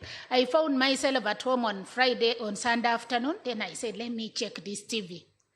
I checked until I just decided to watch football. Then my son told me, Mommy, you are still on DSTV? For us, we moved on long ago. So we are getting money from these people. 18% VAT on the transaction value. As you pay Netflix, those people will pay us 18% VAT. And then there is a 5% withholding tax, digital service tax, again on the transaction value. That is a final tax. So we are getting how much? 18 plus 5 is 23, eh? Yeah, so far we have about 60 clients, and this unit is housed under the international tax, and we are growing it. We are growing it, and we want you to support us. Do consume those online things, and then you will be paying tax. Early settlement of cases is also another thing. You will note that TAT has not been able to sit for a while. They have just reconstituted their teams, and because of that, we've got a backlog of cases coming through ADR. We are also trying to do early settlement. If you want to settle your case, it was in court, it is in TAT, come to us, we shall support you to settle. Especially as we close the financial year, we want to settle and tell you, but please, if you can pay this, go and now do more business and pay more tax. So other customs initiatives are joint border surveillance to curb smuggling. Smuggling has become too much. I come from Eastern Uganda. We grew up smuggling, but we later realized that we need now to what? To do boo-boo for our own country. Consume. We used to get sugar, soap, everything from Kenya. We are just 6 miles from Kenya. But now people have continued doing smuggling, and smuggling really affects our economy. The Kenyan shilling had dropped up to 23. It has just gone up. It's now about 28.5. Now, when it dropped, getting cement from Kenya, a bag was 23,000.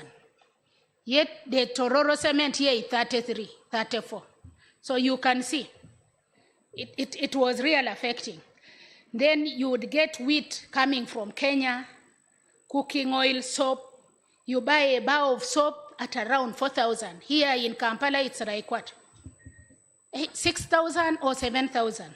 So all that was causing distortion in the market.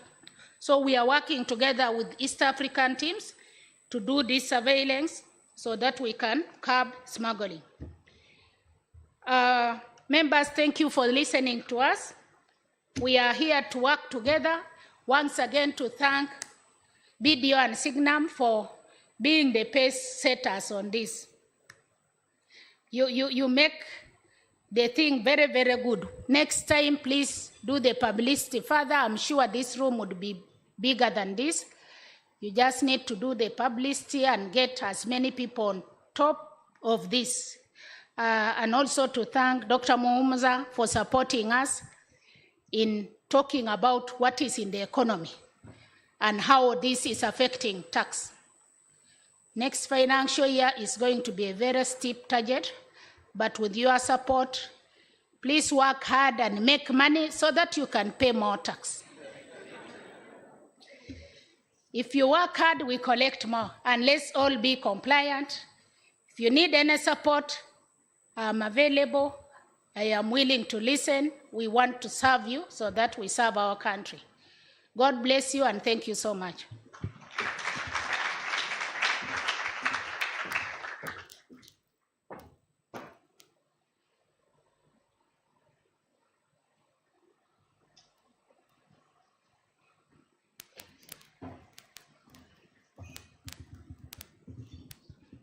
I'm quite sure that there's a difference between the first speaker and the second speaker. The first speaker, I'm sure, excited you. The second speaker could have excited you, but not as much as. Because the first statement that Sarah made is that anyone that does not have a tin, I am here. And I didn't see any hands. But can I request that we clap for Sarah representing the Commissioner General?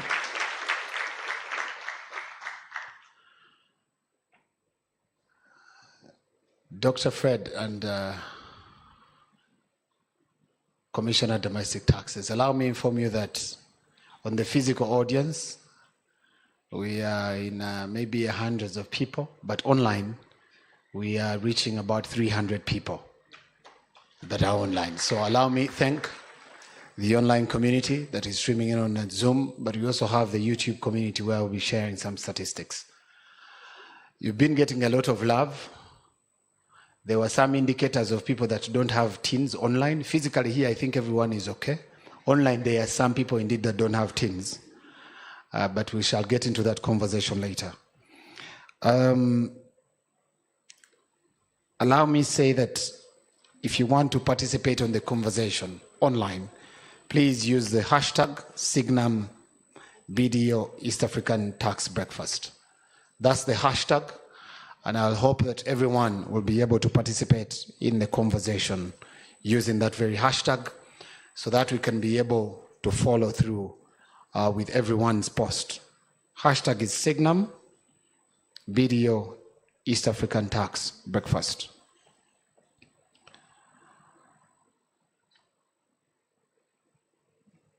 Ladies and gentlemen, Dr. Fred Mohom was presented on a number of variables, and I managed to capture certain statements that he made in line with how we are growing to collect revenues, but the growth in itself is not being realized, so maybe there are some leakages in there.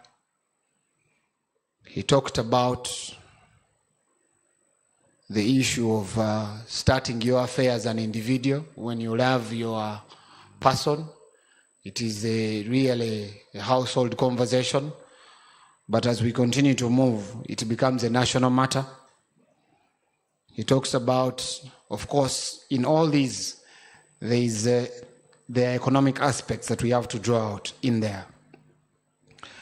But while he was closing, he mentioned that the economy is stable, though on a lower level, and he encouraged that it is critical for us to make sure that it's on a higher level. I'm sure that we'll have some of the questions that we could pick here with the physical audience. I do not know if we have some questions that we want to share with Dr. Fred or Ms. Sarah from URA. If you have some questions, we could take 2 or 3 questions before we go to our online presentation that is going to give us a regional perspective, starting with Kenya. Do we have any physical questions from us here this morning? Okay, we have a hand there. I request that we keep it extremely brief so that we are able to save on time. You'll mention your name and your question and to whom you're directing it to. Thank you very much. And I request Dr. Fred with the Commissioner Domestic Taxes to write down and be able to respond accordingly. Thank you. My name is CPA Sophia Chomendo, and I work with GNC Tours. My question will really go to, or my concern will go to Sarah. Sometimes they've said she's my sister from Kapchora, though for me I'm from Toro. So I also tease URA people that I'll report them to my sister if they harass me.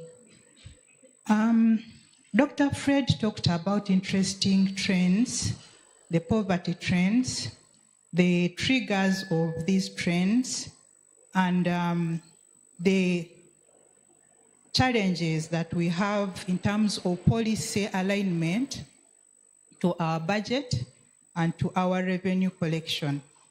But I want to add, and this is going to Sarah, the way URA also is involved in actually taking us back to those poverty figures. How? Your audits, Madam Sarah, have really become a pain in our skin, we in the private sector.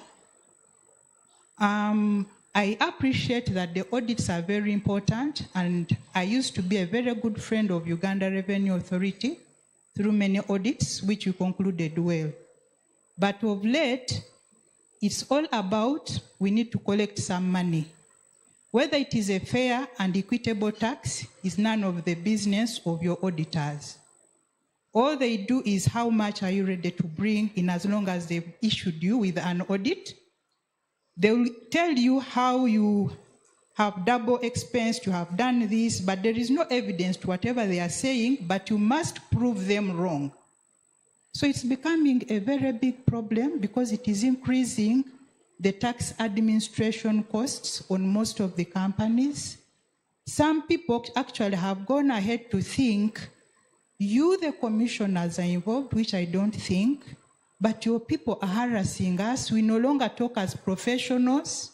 The only people maybe they'll listen to is if you hire the big tax consultants to come in and handle those tax issues and actually prove what you should have proved with those auditors.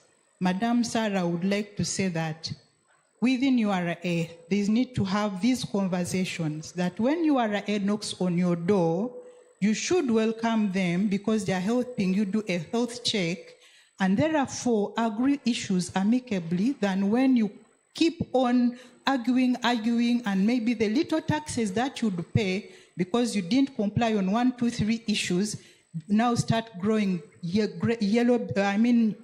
beards because you are arguing with the URA officials. If that can be handled, I think we will work together. But as of now, I don't think we are building the economy together. One is moving on one direction, and us who are contributing, and we are the small people who are being taxed because the informal sector is not being taxed, and they can be heard by the president. I thank you. Sarah, in short, they are saying that URA has turned into this man that points his finger and hits the table and says, Twagala Sente. So you want to see how to position that question. I saw another hand from a gentleman behind.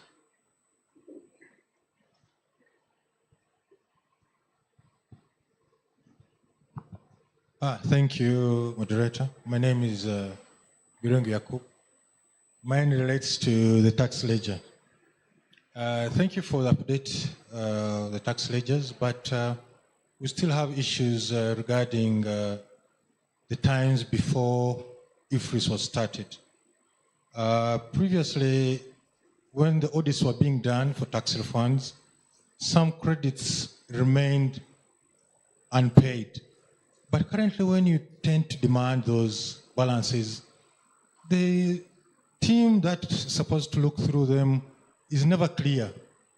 It claims that we paid that money. But there's no evidence from URA side. It wants you to prove. But in their system, it shows that indeed, out of 500 million, they paid 300, and the balance is 200 something. But they're still not clear. But maybe I propose something.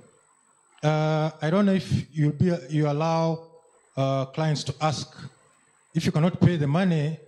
We request that maybe the monies are transferred to other tax heads so that we resolve these issues, because it seems it's a pain for URA to pay some of these old debts, which they don't give us interest. But when we have their money to pay, they are charging us interest. Thank you so much.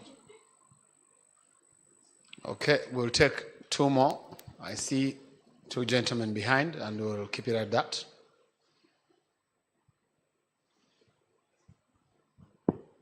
Thank you. My name is Juma. My question goes to Dr. Muhumuza. Your question goes to Dr. Muhumuza? Yes. Okay. Based on the trends that you have given us, is it possible to collect 31 trillion from this economy? Because if it is not possible, then I see URA doing everything possible to collect this money, and it will result into what the other lady was talking about. Then number 2, you raised the question of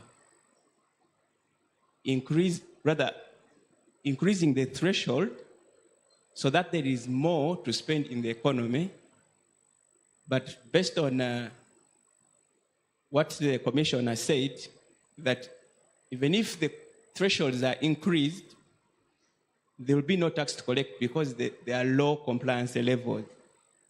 So how do we deal with that situation? Because it's a fix. Thank you. Okay. I think some people are waiting for some people, and once they ask the question, their question comes in there. They want to add a part B and a part C. So let me just agree that the hands I have are the hands I will take. That, and then this, and then finally here. All right. Thank you, moderator. I have two questions. The other has been asked. The gentleman, I think, read my mind to Dr. Fred. But two questions. One is to the Commissioner General. I will give an example of a layman, the common person, where they have said... Okay. There's a request online that people want to attach the face to the name. So it's good enough for you to rise, and then the cameras can be able to capture you. Unless you don't have a tin. If you have a tin, feel free to really stand up. I don't want to follow Madam Sarah, so I'll stand. I do have a tin. My name is Peter. How are we? My question I wanted to illustrate or just give an example that IFRIS has been qualified as a reactionary syndrome by URA to the common man, that we are like rats in a laboratory, and URA is carrying out tests. Is carrying out tests on us. It's bringing this thing on us, and then then where we refuse, it says, okay, we take this thing back. So my question to Sarah is, IFRIS is a good tax compliance mechanism, but in the wake of the digitalization that you talked about, how feasible is IFRIS in places like Chikubo, and how practical measures are you ensuring that this remains sustainable and rather not an evasive system? Secondly, you talked very, very well about the measures that you're putting in place.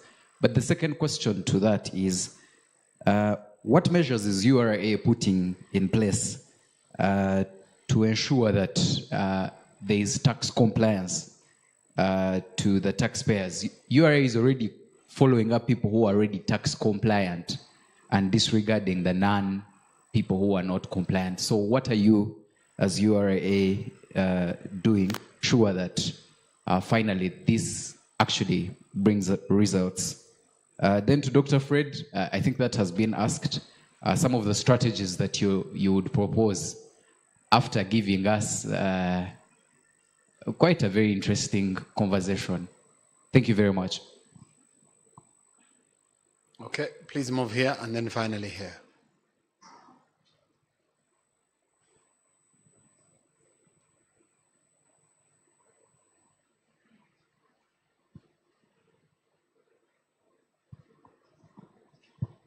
Good morning, ladies and gentlemen. Good morning. My question goes to the Commissioner. My name is Hussein Kato from Bajaba Millers. Since we started these web-based forms for VAT returns, there are some issues that have come up. For instance, after importation, you after clearing all your goods, you're supposed to get an FDN. But in some cases, you get the FDN, then at the end of the month, when you're downloading the template, submit the return, one of these entries are not there. And then it leaves you with a liability. Yet, when you utilize that FDN, it means you can clear the liability. How are you going to help us in that? Because we've tried to follow up in some sections in URA, but the problems are not resolved. At times I tell you, try to amend the return, you go to amend, still it doesn't come. So what do we do? And this is a practical case for us in Bajaba. We are supposed to clear a liability of, let's say, 200 million, yet we have a credit of 400 million in VAT that we would have used to clear that credit. We really need some help. And I'm sure this is also affecting some other clients of URA. Thank you. Okay, and finally here.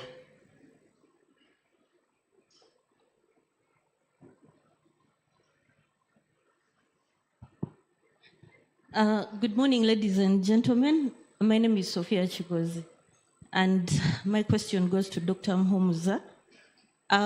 They say that when a flower doesn't bloom, you correct the environment under which it grows. So, on one hand, we have URA blooming with very many strategies and systems and digitalization and service centers and specialized units and very many other mechanisms to collect tax. On the other side, we have the economy that is not getting the right systems. Businesses are not being helped. So how do we move these equivalent systems to the economy to ensure that it is blooming enough for URA to pluck? Okay, thank you very much. Just one more or two more for Dr. Fred Muhumuza from the online community. Dr. Fred, we talked about poverty increase in Uganda in the last 10 years. How do we define that someone is poor? Revenue per day, per capita. Then the second one, what are the general tax measures that are directed at alleviating poverty? What are the general tax measures that are directed at alleviating poverty? Thank you very much, ladies and gentlemen. Just to save on time, we'll leave it at that, but request you to move the conversation online as we continue to share. I'm sure that we'll continue to get responses. Dr. Fred, I'll go with you first to respond, and after that, I'll go to the representative of the Commissioner General.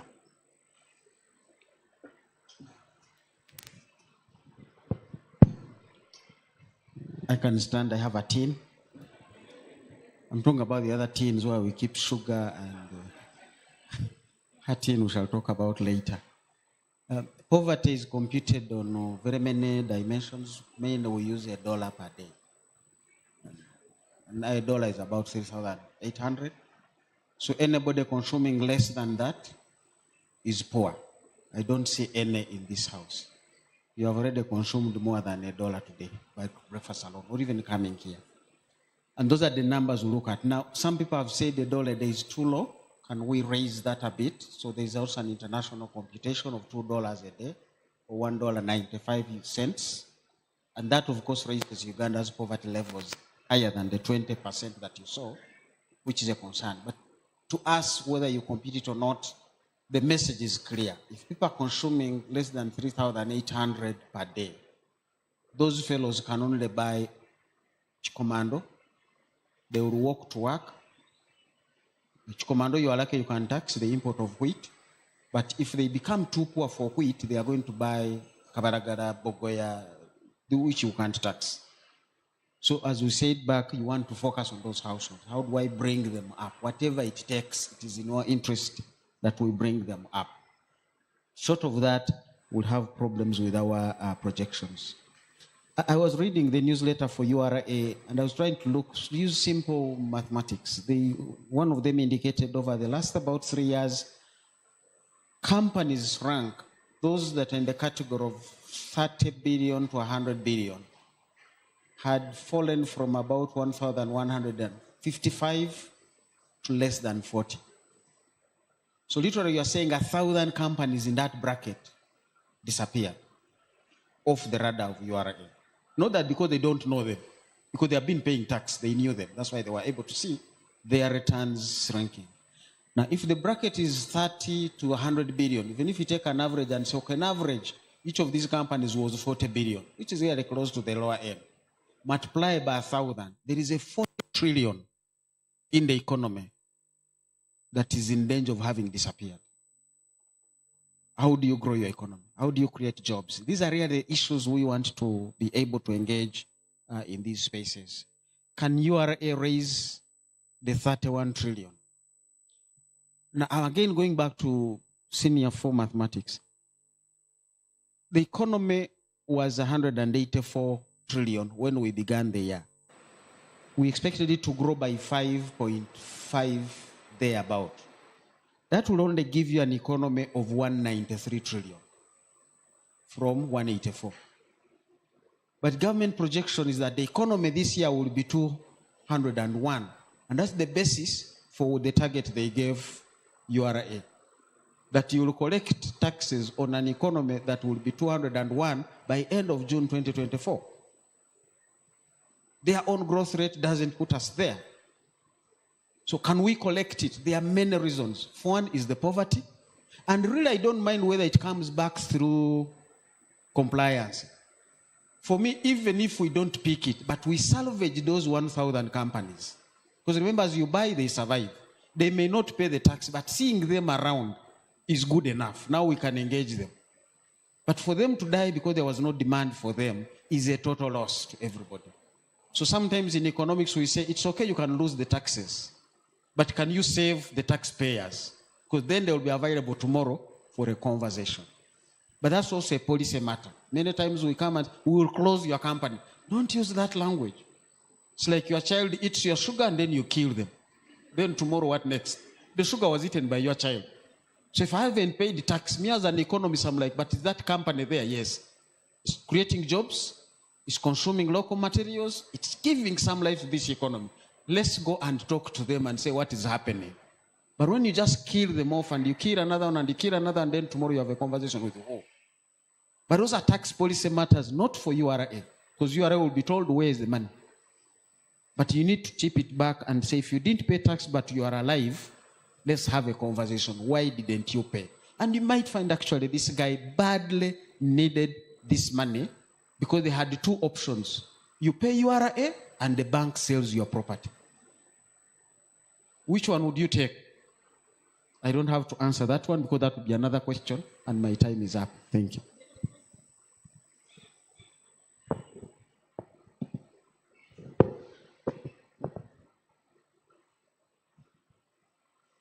Doctor, did you talk about the target?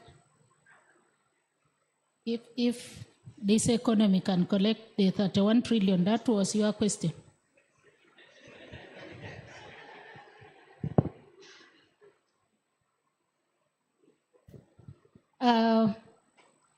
That one I will not comment on it because I'm just supposed to be a recipient and work on it.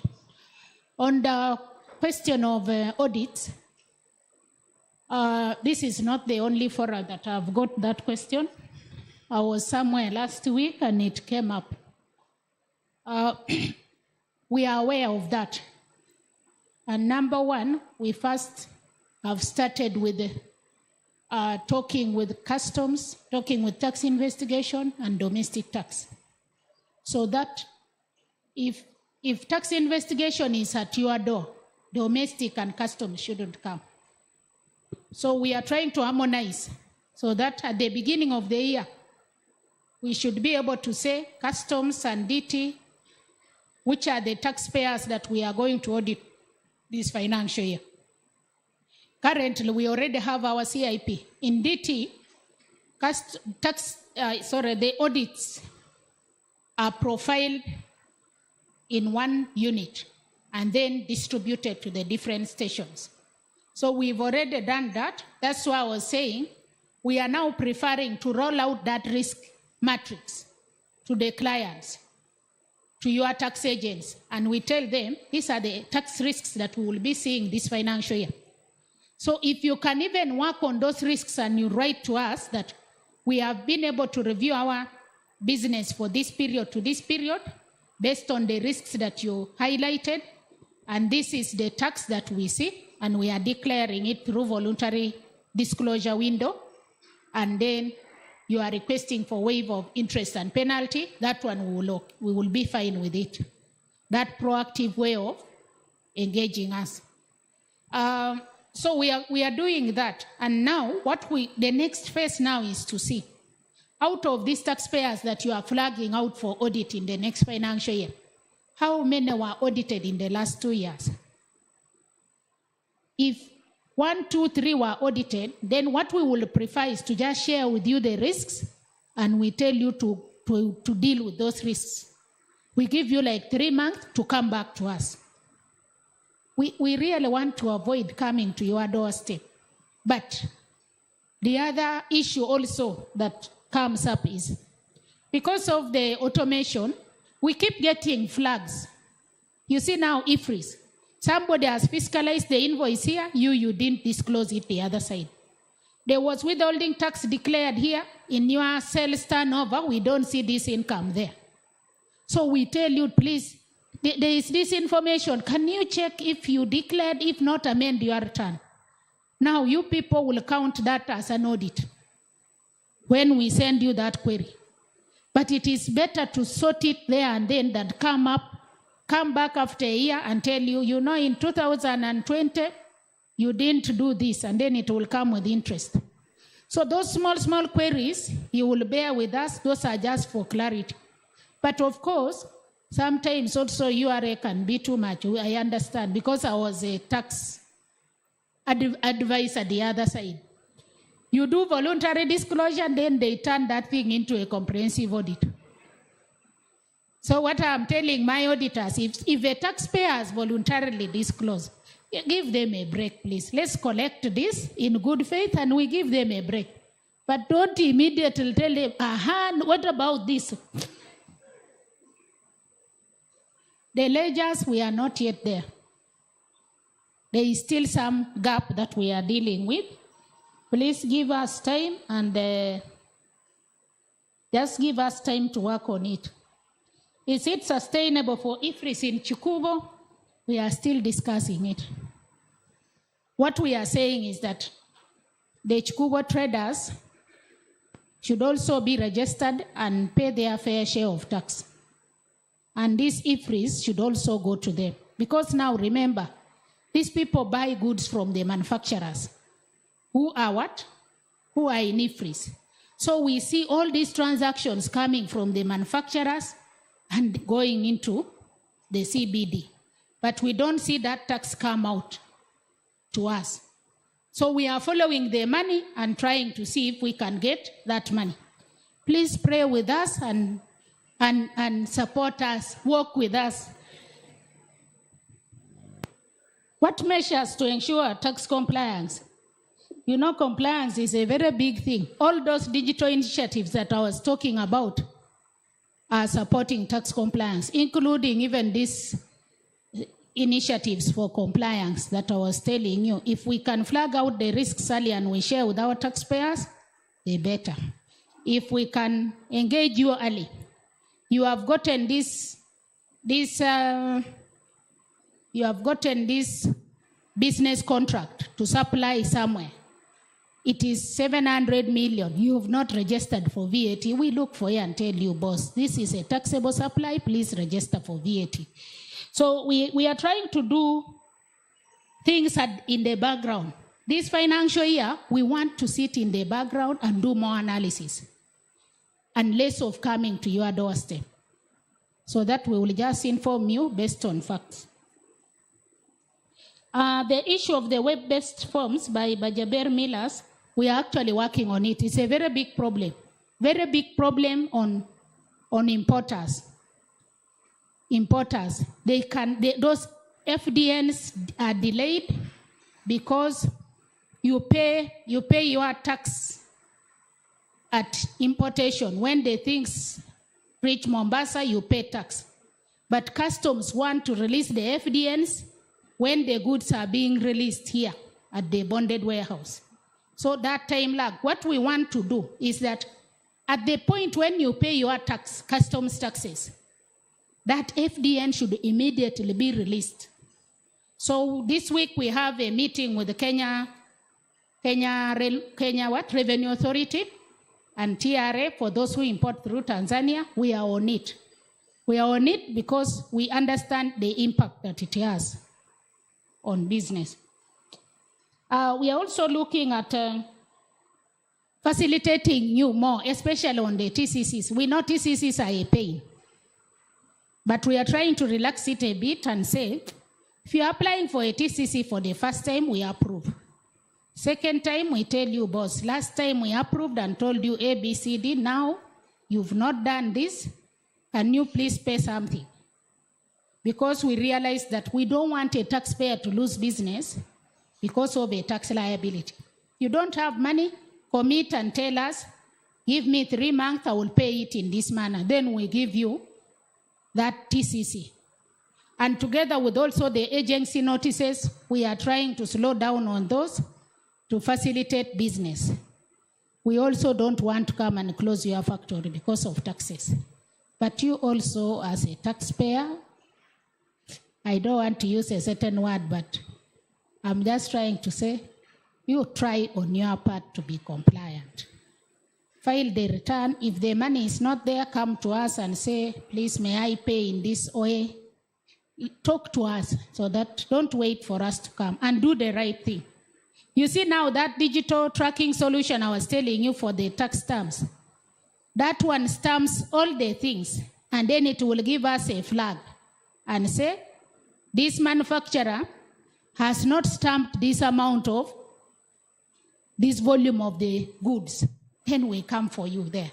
We want to come and do stock take. I think that I've picked all those. Thank you so much. I submit.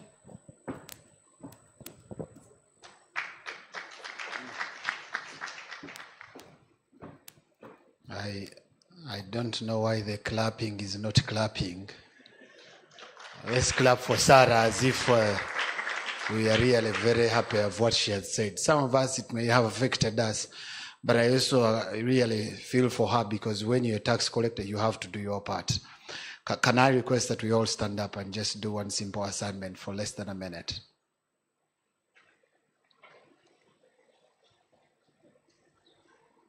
We are going to do some counting.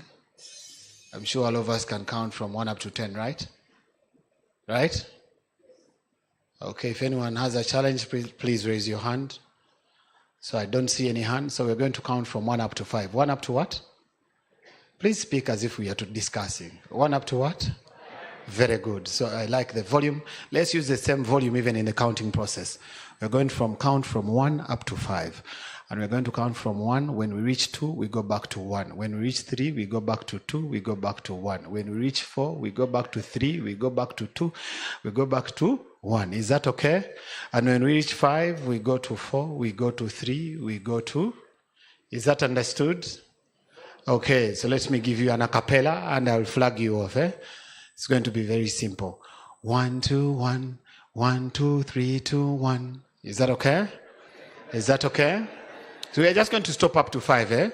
For me, I'm just going to count, and I say once I reach 3, you start. Agreed? 1, 2, 3, let's start. People, don't move while you're putting commas. It's simple counting. We all agree that we know how to count. It has to go like I've been counting. 1, 2, 1, 1, 2, 3, 2, 1. 1, 2, 3, let's start. 1, 2, 1, 1, 2, 3, 2, 1. 1, 2, 3, 4, 3, 2, 1. 1, 2, 3, 4, 5, 4, 3, 2, 1. Let's clap ourselves. Can we take our seats? The next time we're coming back, we shall go up to 10. Ladies and gentlemen, we want to get the regional perspective. We want to get what is happening in the different countries, because I'm sure that what happens locally affects what happens globally. And this is critical that we have discussions of what is happening in the different countries. So to start us off, we're going to have a perspective of Kenya. This we're going to take just 5 minutes for each country, and then we'll come back here to Uganda to pick perspective and be able to narrow it down. So to share with us about what's happening in Kenya is Steve. Steve heads BDO East Africa Tax Center of Excellency in Kenya. Steve has 14 years of experience in tax advisory to his name. He's an expert in tax dispute resolution, tax audit, investigations, objections, and appeals. He's going to present online, and I request that we listen to Steve. Can we welcome Steve with a round of applause?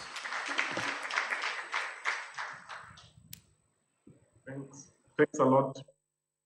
Thanks a lot, all the commissioner, our invited guests, our clients, my colleagues in all the East African countries. I'll go straight to the point because I've been given the task of highlighting the key issues. So this year's finance bill in Kenya has made several proposals.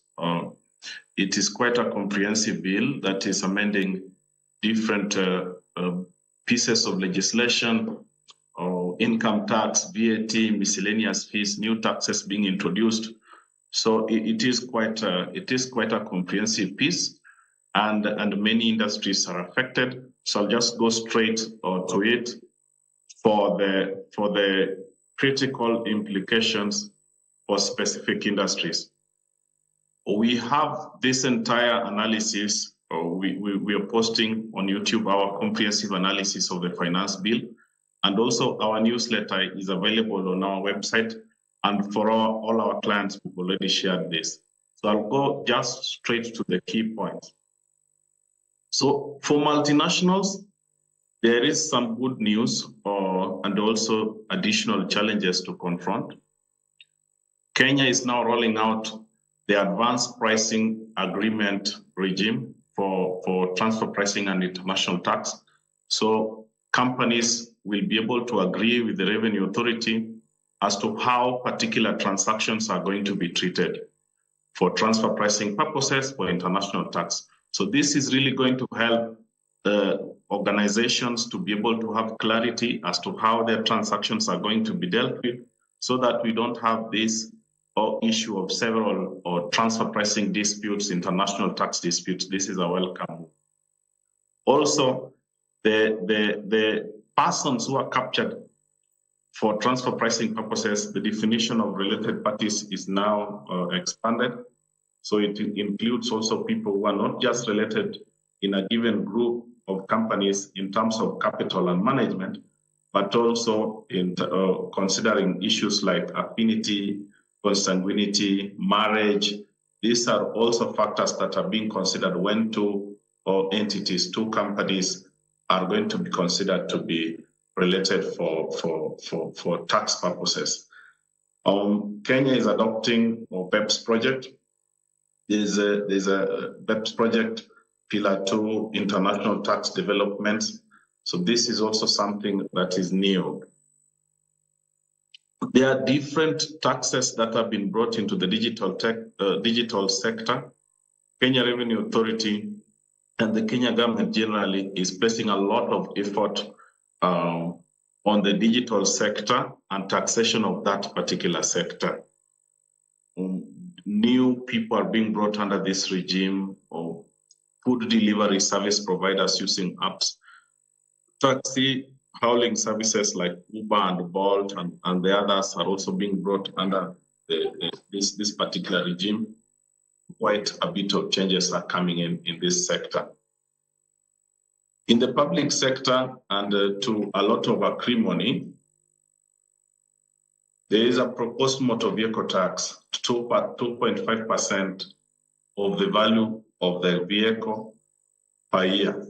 So if you have a vehicle worth of $10,000, you have to pay 2.5% of that value every single year that you use that vehicle. And this is to be collected by insurance companies. There's quite a bit of a furrow that this has triggered insurance companies saying they should not have the responsibility to collect this. It's the responsibility of the government. So we are going to see quite a debate in Parliament, but this is one of the areas that our government is seeking to raise additional taxes. Then there is the supply of goods to government agencies, including county governments. Every time those who have supplied goods to government agencies are to be paid, a 5% withholding tax will be withheld and retained by the government. Then there are also changes in the finance sector. This sector has largely been exempted from VAT, but we are seeing a number of transactions are now being brought under the VAT regime: telegraphic money transfer services, FX charges, check handling. Many services provided by banks and other financial institutions are being brought under the VAT regime. Remember, the VAT rate in Kenya is 16%.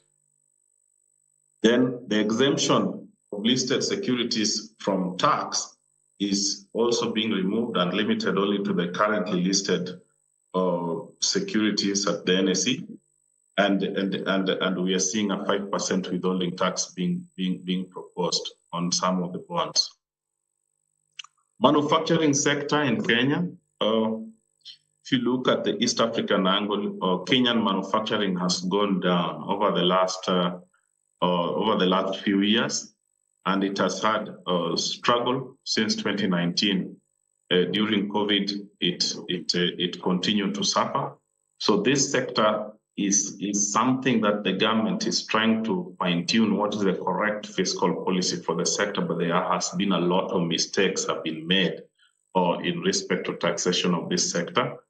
And we are seeing some of them are being rolled back in terms of the mistakes that were made imposing a lot of taxes. It was called export and investment promotion levy on different items of steel, items of paper, and cement, raw materials for manufacturing cement.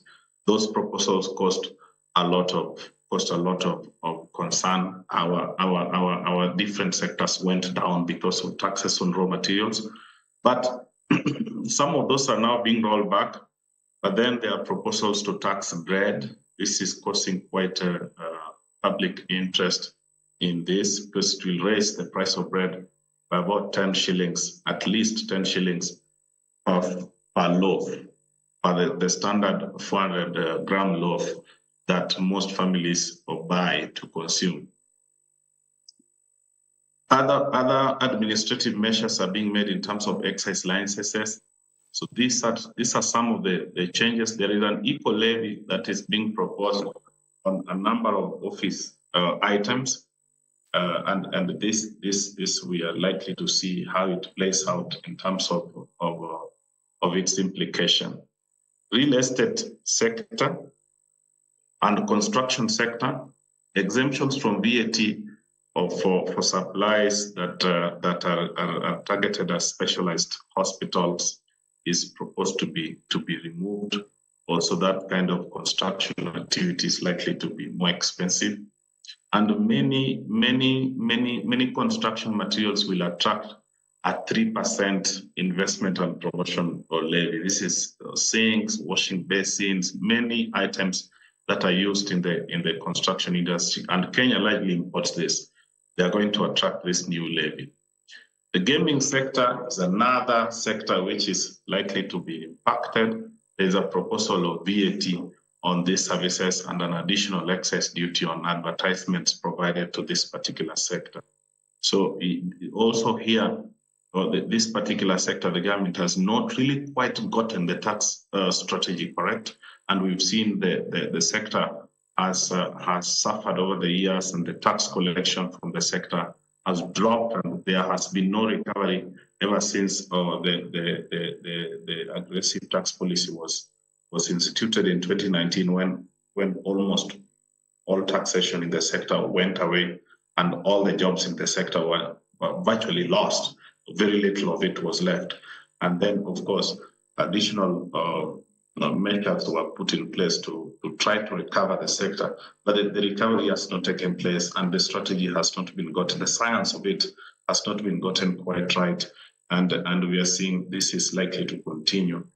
Also, the growth of revenue from this sector is questionable. Energy and mobility sector. This was a sector that Kenyan government has a lot of policy appetite for this sector, in terms of, if you look at the various government strategy papers that have been presented, if you look at the activities that our president and the other cabinet secretaries are driving the agenda that is being driven, that Kenya is to go green, because we are already largely green. 95% of Kenya's energy supply is hydro and geothermal, which are green. But we are seeing there's additional taxation on EV or vehicles, lithium-ion batteries. This taxation is being brought to this one. Export and investment promotion levy is on a number of items of bicycles, not just the ones which are green, but also the others. So we are seeing probably the strategy here is because of the drive to collect more taxes. Kenya has a huge pending bills problem and a huge national debt problem, which is not going away easily. So there is the drive to try to collect additional taxes from as many sectors as possible. The agricultural sector is also impacted. Some of the items which was related in pest control products are now being exempted. That means the eventual price will be increased. Yeah. Paper is one of the sectors that is very critical because it's important for packaging. You increase the price of paper, you increase the price of many things, including construction materials. And so there is a review on kraftliner to reduce the export and investment promotion levy to 3% from 10%. This is one of the sectors that were impacted, but some other paper items are also being brought under taxation. Iron and steel, I had mentioned, this really impacted the sector, the investment and promotion levy. The export promotion and investment promotion levy really affected this sector.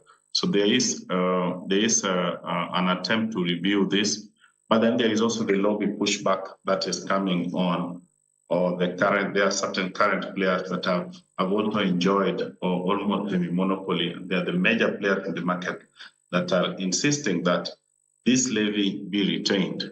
But we've seen, if you look at the production capacity in Kenya has significantly dropped. I think it has dropped by 30% from the time this particular levy was produced.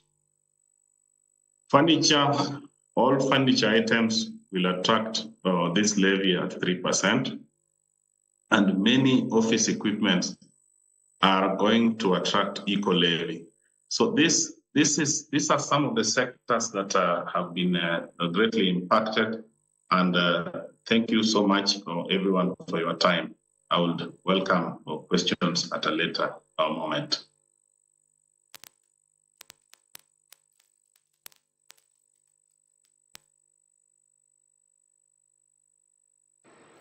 Thank you very much, Mr. Steve Okoth.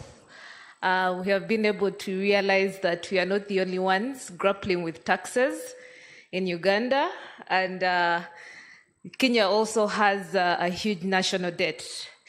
We would now like to hear from Rwanda and see if we are also facing the same problem in Rwanda. And our presenter from Rwanda is Mr. Clement Kavano. He's a director, tax and regulatory services in BDO Rwanda. He's a multi-skilled professional with 15 years experience and has had experience in handling and managing tax matters for a number of organizations in Rwanda in different sectors. So thank you, Mr. Clement. I think it's now your time to shine. Thank you so much. Thank you, the Commissioner Sarah, Doctor, and everybody who presented during this morning. I go straight to the topic for the sake of time. I will be starting with the budget framework paper that was recently presented under the Parliament, and of course, I will be discussing a number of recent tax reforms in Rwanda. Starting with the budget, The proposed budget framework paper for 2024-2025 is around 5.6 trillion of Rwandan francs. And this approximately every increase of 11% compared to the last year's budget, which was 5.1 trillion of Rwandan francs. So,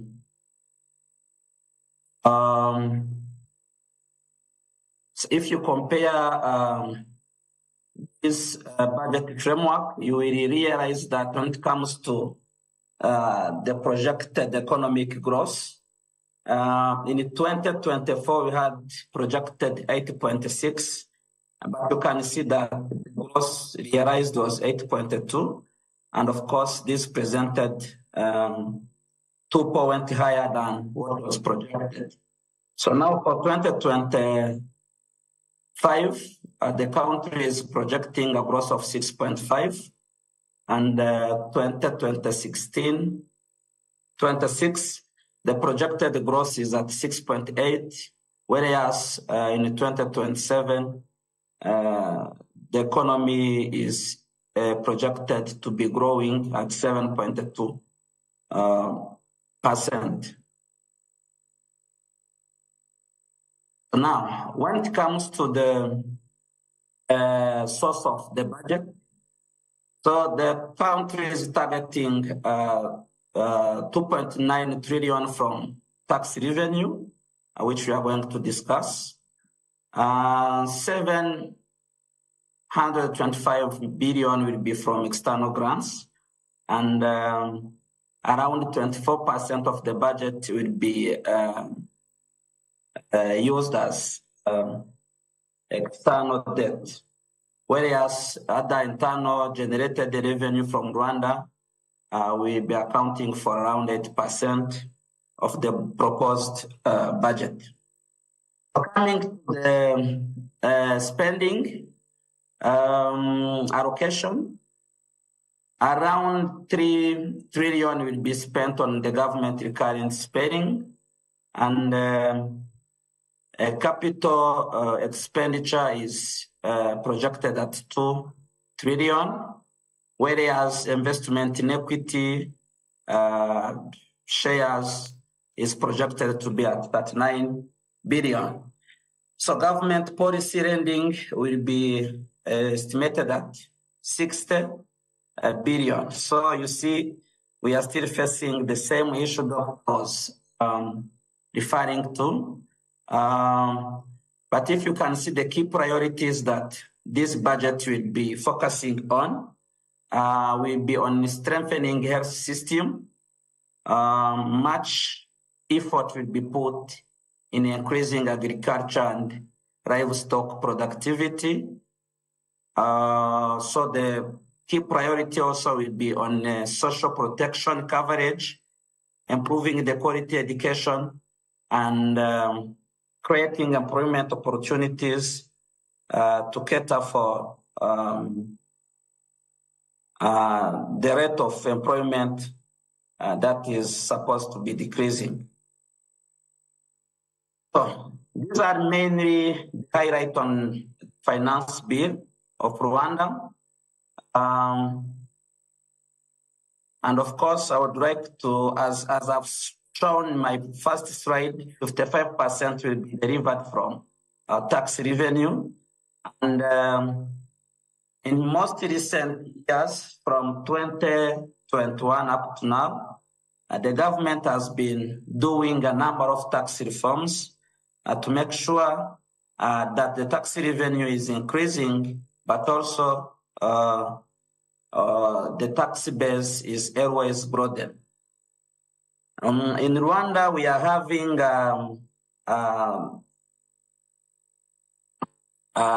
case which is slightly different from the other region. We don't have annual budget bills, but we are using tax laws. So in case there is a need to change any tax system, we rely on changing the tax laws, not enacting a new or annual tax bills. And of course, whenever there is a need to make a change, this is done through changing or enacting a new tax or amendment of tax law. Now, when it comes to the most recent tax reforms that were implemented in most recent years, the key goals was to make sure that the tax system is more equitable and efficient. I've been seeing that some of the people in Uganda, they are dreaming of having one part of the population not paying taxes, specifically the informal sector.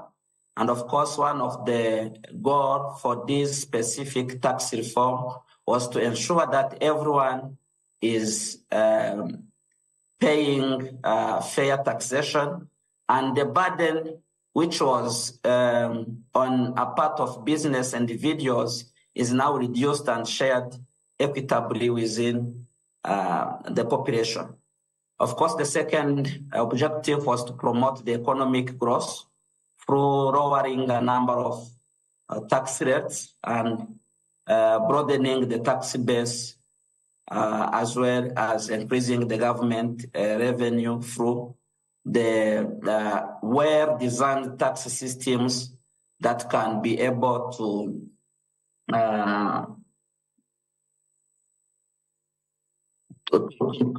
spread the taxes.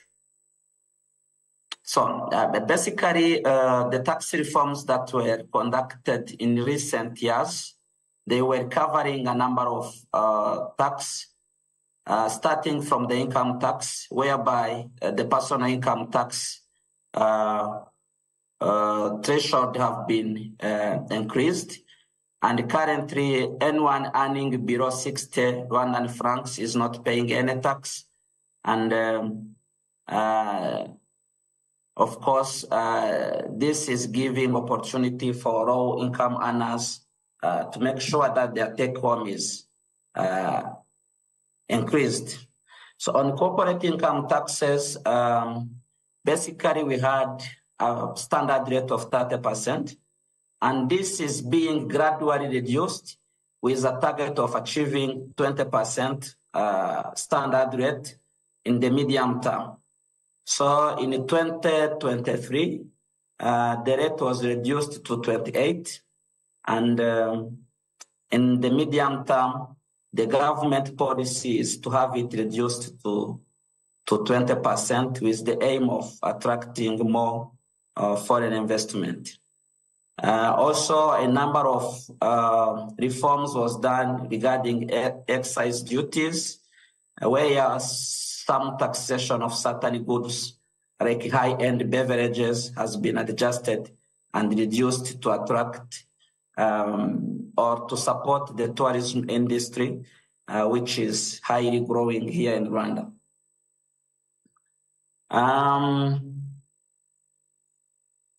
So basically, on income tax,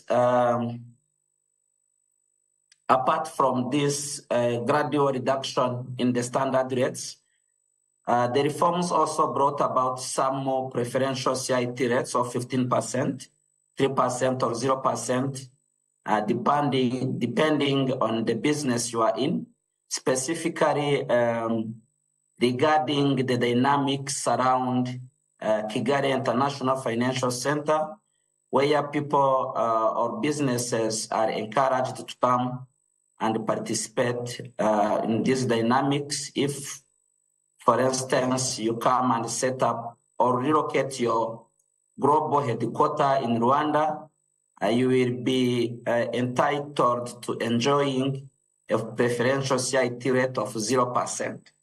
So there are other incentives related to, let's say, if you are operating a global trading business and you are bringing income and overseas to Rwanda, you'll be given a preferential CIT of 3% instead of paying the normal 30%. So the same is applicable to some specific sector like exportation. If majority of your sales is export, you can also benefit a reduced rate of 15% and many other changes regarding income tax.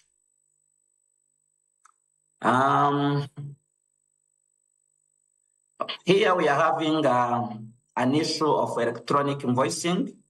In Rwanda, the tax system requires all businesses to use electronic invoices.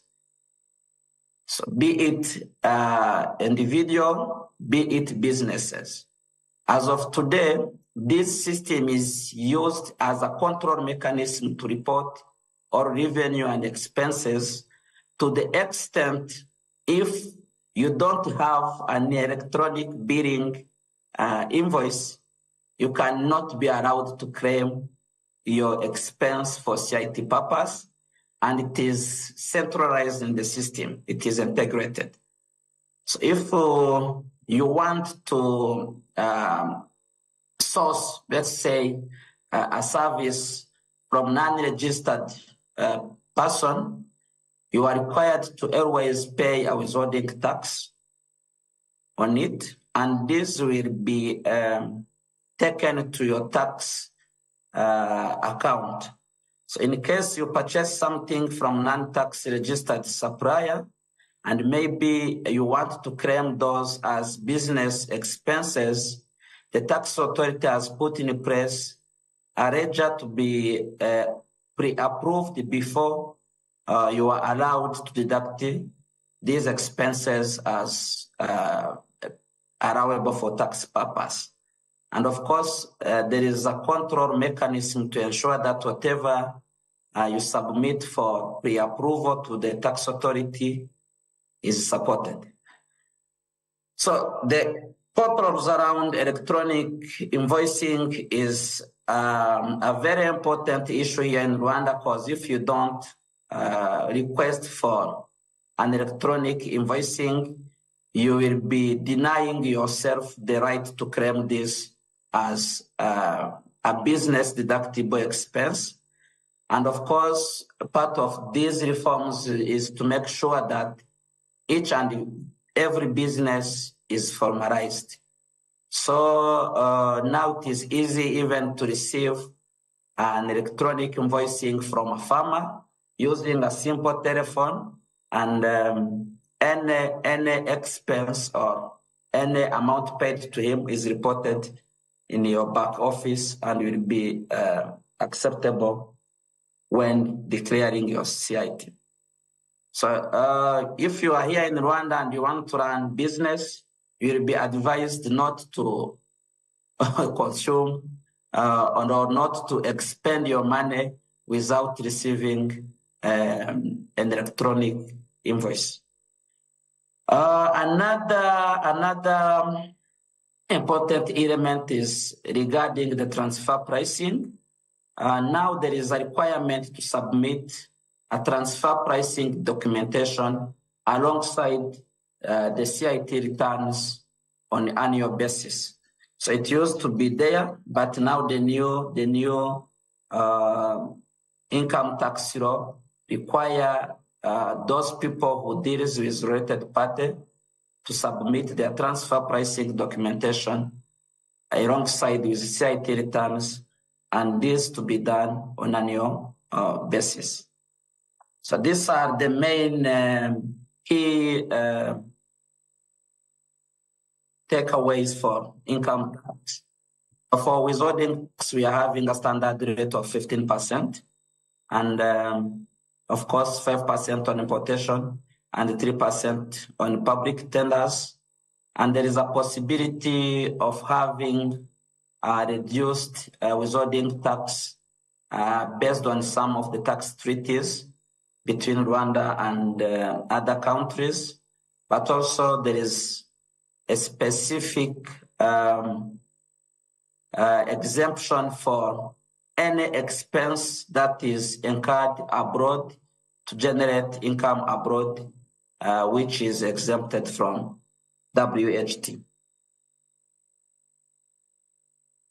Going to VAT, in Rwanda, we are operating a standard rate of 18% for all vegetable sales. You are either providing vegetable sales or exempted or zero rated. So we only have two rates for VAT in Rwanda. It's either 18% or zero rated. So those are the two VAT rates that we have. Or Clement, can I give you a minute to wrap up? We are pressed on time. Yeah. So now, again, each and every sales has to pass through the electronic billing system, and without requesting for an electronic billing invoice, you will not be allowed to claim back your input VAT.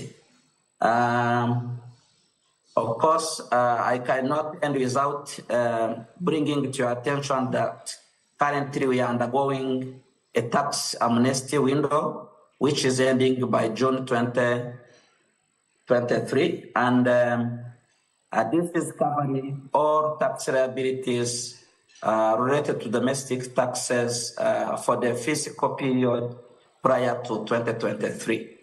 So, but however, this amnesty window excludes the custom duties. So thank you so much. To the end of my presentation. Thank you. Thank you very much. We have one final presentation, which is also going to just take 5 minutes, and then we'll jump into our local perspective. But while I was impressed, I was seated with my colleague, Amon and Jacob, and we're discussing, when we saw the slide of the priorities of Rwanda, one of them was strengthening the health system, increasing agriculture and livestock productivity. And then Jacob asked me, what are the priorities of Uganda? Quickly, these ones I didn't know, but I just told him what I am sure of. We have peace and security. Then Jacob Googled, and indeed it was peace and security. Then I asked myself, who are we at war with? Are we Russia? For real, if our number one priority to be peace and security. But there has to be a reason. Friends, ladies and gentlemen, please allow that we have one more presentation to just give us perspective of what's happening in TZ. We've agreed with Joseph to just take 5 minutes. Joseph is a tax partner at Breakthrough Attorneys. He has 14 years of experience in tax consultancy to his name, and he has previously worked with PwC Tanzania and South Africa. Joseph, your 5 minutes begin now. Thank you very much.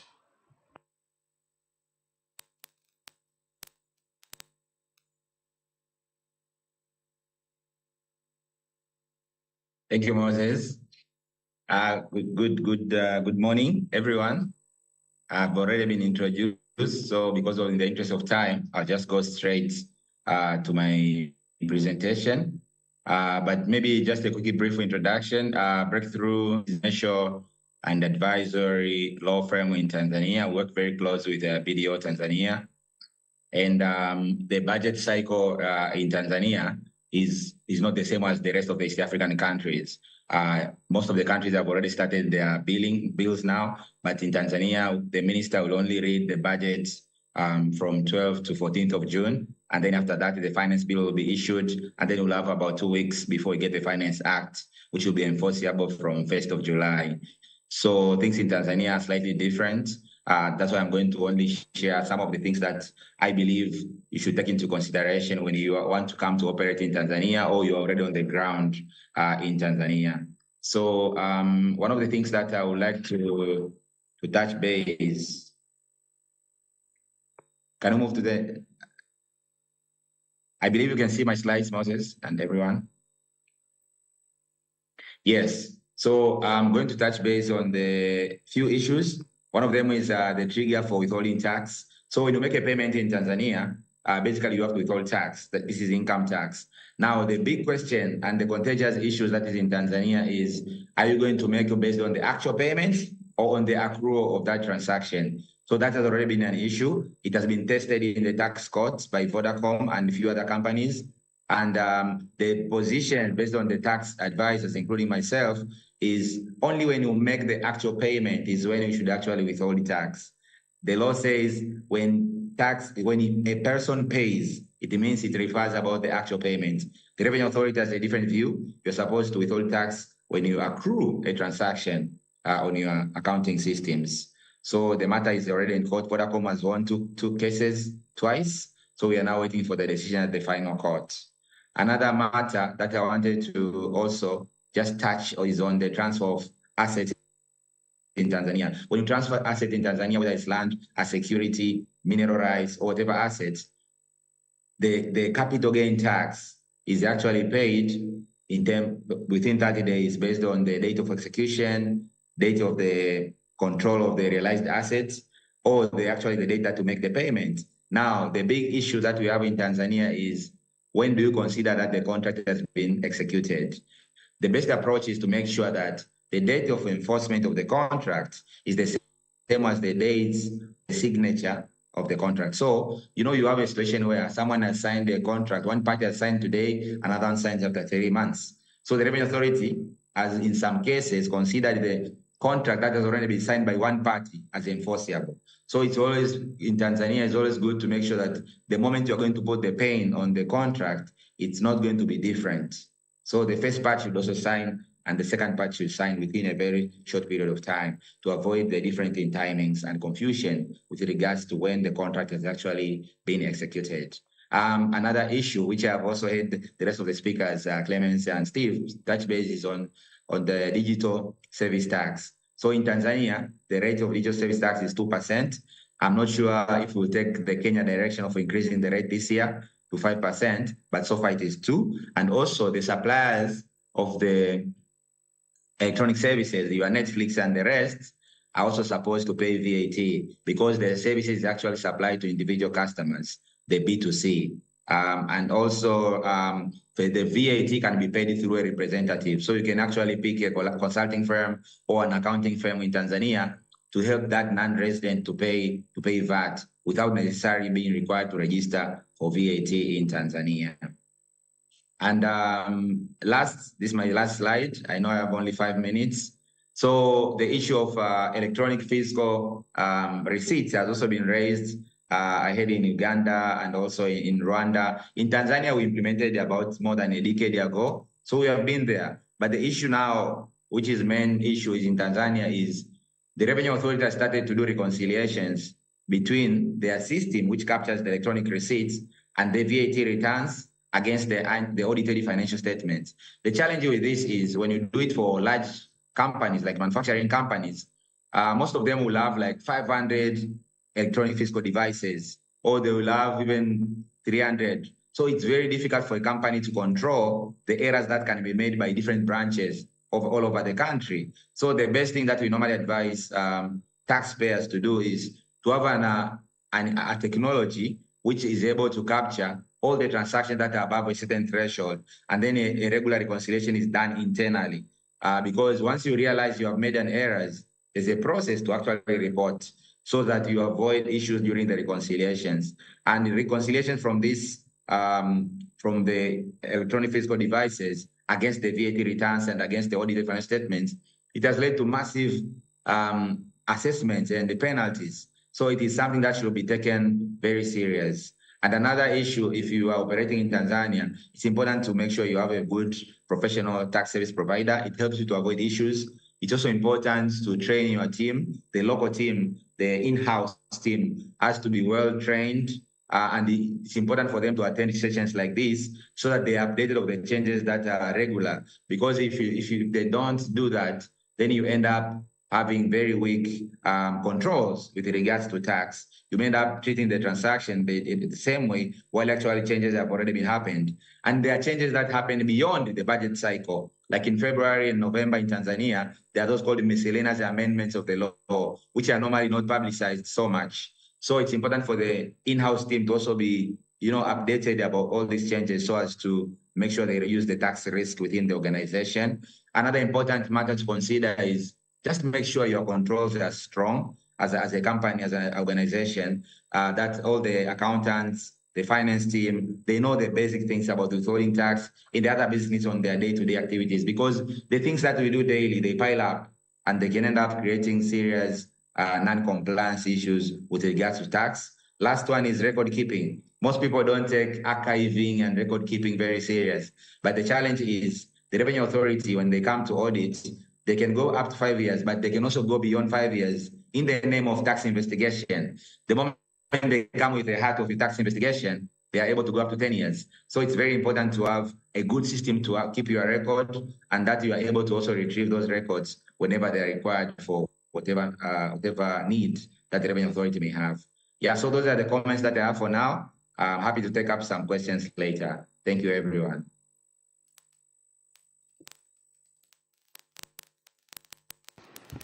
Thank you very much, Joseph, for giving us an overview of the tax environment in Tanzania. We would now like to bring this back home to generally understand what are the proposed amendments in the bills that have been tabled before Parliament. We have 5 bills that have amendment bills that have been tabled before Parliament. We have the income tax amendment bill. We also have the value added tax amendment bill. We have the stamp duty amendment bill. We have the excise duty amendment bill. And lastly, we have the tax procedures code amendment bill. The people that shall be taking us through this next session are our esteemed John Jett and Ian Mutivwa. They have a wealth of experience in tax-related matters, and I know that we'll learn a lot from their presentation. John Jett and Ian, over to you.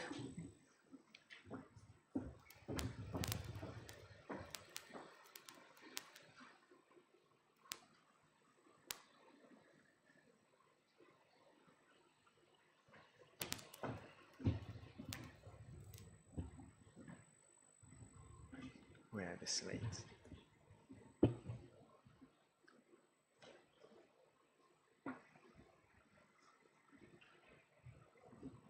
Can you see my picture? Or you can see me?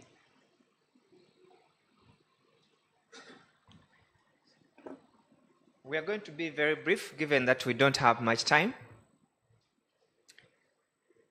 The amendments for Uganda, we are lucky that at least we have visibility of all the changes. Tanzania. The amendments this morning are based on the bills that were presented by the Minister of Finance in Parliament, but also based on the deliberations of Parliament on these amendments. Parliament has already passed the bills with modifications. So what we are presenting to you is what was passed by Parliament, what was rejected by Parliament, or what did Parliament change? Parliament has not yet gazetted the Amendment Acts, but we have had access to the Hansard to see what was actually happening. So in terms of the final position, in terms of legality, we shall rely on what the President has signed into law. So what we are telling you is what we anticipate based on what Parliament has passed. Can move to the next slide. Next. So we are going to go income tax, VAT, tax procedures, excise duty, and stamp duty. Next slide, please. Next slide. Next slide. Yes, move.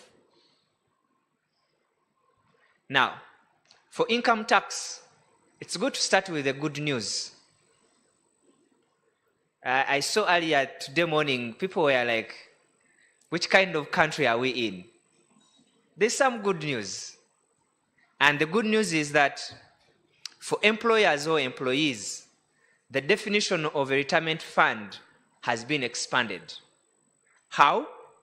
By including in the definition that A retirement fund includes that fund which is for purposes of providing benefits to members in the event of termination of service or occurrence of an event prescribed by law or agreement.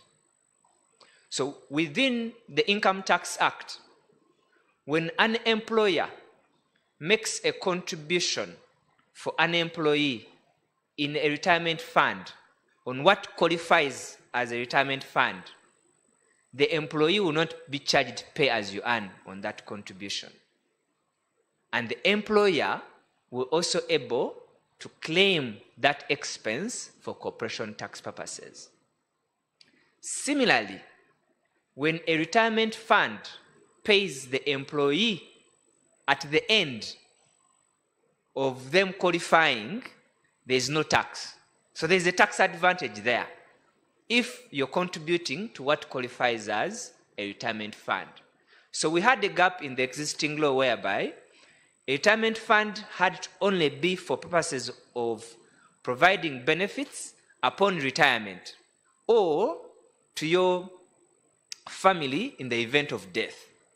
So meaning that if your employment is terminated and you get benefits, that fund wouldn't qualify for the tax advantages I talked about.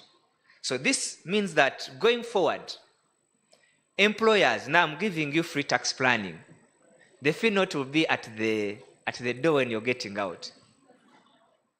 So it means that, for example, employers who have gratuity schemes or contributions, instead of keeping it in the bank and you give it to the employee when they are leaving, that will be taxable to the employee, right? But now, if you put this gratuity into a retirement fund, and insurance companies, this is an opportunity for you to tap into these funds, because insurance companies have created umbrella funds. So that means that if you give those savings, and when this person is leaving at the end of their contract, they can access that money tax-free. Sarah, you'll forgive me for... So Sarah says that is within the law. Next. Then the other good news is that there have been exemptions that have been included. These were passed by Parliament. Exemptions of investment returns from private equity and venture capital funds that are regulated by the Capital Markets Authority. This is a huge amendment, because private equity funds and venture capital funds have had challenges investing or bringing funds into Uganda, investing in Ugandan companies, because of the whole range of taxes that apply to them in the chain, and that has been a disincentive for many foreign funds coming into the country, or even local private capital funds coming up, because the tax burden was non-sustainable. That hurdle has been removed. And going forward, if a private equity fund or venture capital fund regulated by CMA is investing in a Ugandan company, when they are being paid dividends, there will be no withholding tax. When they sell,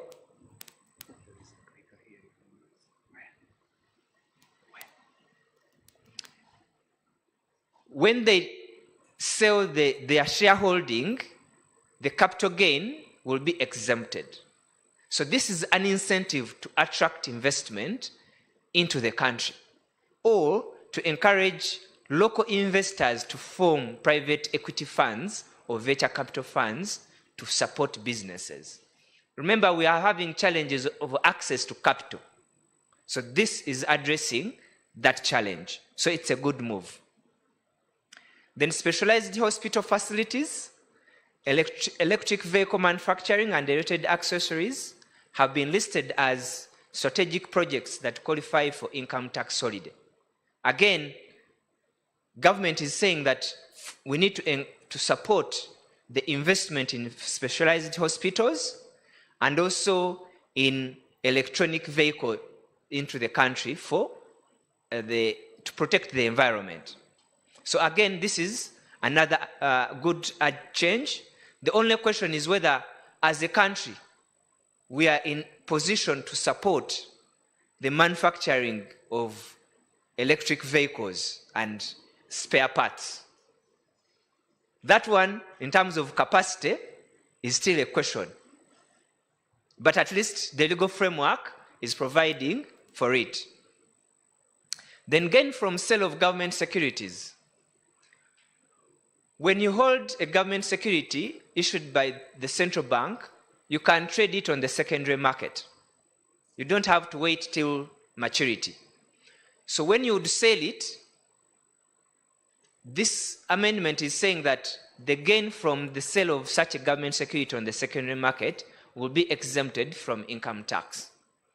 Two reasons. One, at the point of selling it on the secondary market, the pricing of that security is already reduced by the component of withholding tax that will be charged by BOU on the income stream of that security.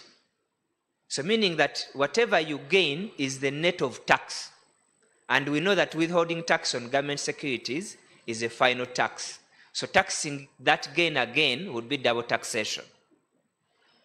So that is being corrected in this amendment. But more importantly, government wants to see an active secondary market. Remember, in Dr. Mhumza's presentation earlier, government is seeing increased borrowing from the domestic market. This will be through the bonds. So if you make the taxation high, you make the activities on the secondary market very small. So with this exemption, there will be more activities on the secondary market to sell government securities that people have bought. Because if you buy a second security, a government security, and after 2 years, this is a 10-year bond, for example. After 2 years, you find yourself you need cash. This is an incentive for you to sell it on the secondary market. Next slide, please. Then withholding tax on commission paid to a payment service provider. Now this one is revenue expansion. A payment service provider, a 10% withholding tax is being introduced on the commission they will be earning. So meaning that if a payment service provider earns a commission on processing a payment, this is targeting fintechs. The fintechs who are licensed under the National Payments Act by the central bank. They are being targeted here because before, their commission was not being taxed withholding, but they pay corporation tax. But the government is saying that we can't wait for you to make profits and you report in your corporation tax to get money. We need financing, Ale. So this withholding tax is coming sooner, but you'll be able to claim it as a credit. The same is going to apply to banking agents. Currently, banking agents, when the banks are paying their commissions for amounts above 1 million shillings, banks are withholding 6%. Now the rate is going to be 10%. And this is not a final tax. It's creditable, meaning that when you're filing your income tax or corporation tax, you'll be able to offset it. But of course, it's likely to affect the cash flows of these enterprises. Next slide, please. Then the other key amendment is permanent establishment. Permanent establishment is a concept in international tax which applies to foreign companies when they come to do business, say in Uganda. How should they be taxed? Under the current law, the existing regime which refers to branch of a foreign company, it has a number of loopholes whereby foreign companies can avoid paying corporation tax in Uganda and move the profits to lower tax jurisdictions or jurisdictions with no tax. So the amendment, there's a comprehensive amendment of what constitutes a permanent establishment, and this is in line with the OECD recommendations. That is the Organization of Economic Cooperation and Development, which is a pace setter for international tax principles. So I'll not bother you with the details, but what is a key takeaway here is that the loopholes in the existing law when it comes to foreign companies coming here to do businesses as branches, they are not registering a subsidiary. Those loopholes have been reduced. So that means that if you're doing business with a foreign company here, you need to advise them that there is a change in the law in terms of their compliance obligations. Next slide, please. Now, the provisions I've highlighted were passed by Parliament. Now, out of the proposals the Minister of Finance put in Parliament, there are some that have been rejected. In other words, they are not going to be part of the law unless the President brings them back to the floor of Parliament. The first one is, there was a proposal by the Minister of Finance to introduce a 5% tax on gain arising from disposal of non-business assets, like land as in an individual. If you own land and you sell it, or you have a house that we rent and you sell it, there's going to be a 5% tax. Parliament rejected this. However, this amendment was trying to address a problem of a large or a huge capital gains tax rate in Uganda. For example, if you have shares in a private company as an individual, the tax rate can be as high as 40% on the capital gain. This amendment was reducing it to 5%. But Parliament, because there was an element of land involved, they said, let it go. So the good side of the amendment was lost. And probably Minister of Finance needs to look at this again, because it had an advantage of minimizing the tax rate that is so high in Uganda on capital gains of 40%. If you go to other countries in the region, it's 5% or 10%. Then the other that was rejected by a Parliament was the repeal of the exemption of interest, withholding tax on borrowings, especially by financial institutions. So banks in Uganda or financial institutions, when they borrow from outside Uganda, from other banks, they don't pay withholding tax on the interest they pay. But the law was being amended to say, well, the tax should be 2% or 15%, depending on certain conditions. And that was going to increase the cost of borrowing in Uganda. Yet our borrowing rates are already very high. So Parliament, this one I say thank you for rejecting it. Then the requirement to file transfer pricing information returns was rejected. Remember, if you have related party transactions, you're supposed to have transfer pricing policy documents by the time of filing your return. There is currently no specific requirement to file that policy to URA unless they have specifically requested. So this amendment was saying that at the time of filing your income tax return, you also file your transfer pricing documentation information. Parliament rejected this. However, within the law, the existing law, SARA still has powers to issue a public notice telling you that please file this information. So although they rejected it, still SARA has the mandate. So it is up to SARA to decide whether to implement or not. Then the exemption of Jagali, to increase the exemption period, because the one of June 2024 is expiring. Parliament refused. They said they are going to review it again. So watch out for this space. Quickly on VAT, supplies at auction. Last year, if you sell goods via auction, those are vatable sales unless they are specifically exempted. However, the law did not provide how it should be accounted for, because the auctioneer is not the owner of the goods. So the law amendment is now saying that the person who receives the proceeds of the auction will be the one responsible for accounting for VAT on the auctioned goods. This is mainly targeting banks when they are liquidating the collateral that was placed by the borrowers who have failed to pay. So this is going to affect them big time. However, when Sarah was presenting earlier, URA auctions goods that have not paid taxes. And this law, I don't see them exempting URA. So I'm wondering whether URA will also be required to account for VAT on the auctioned goods when collecting taxes. Supplies to employees.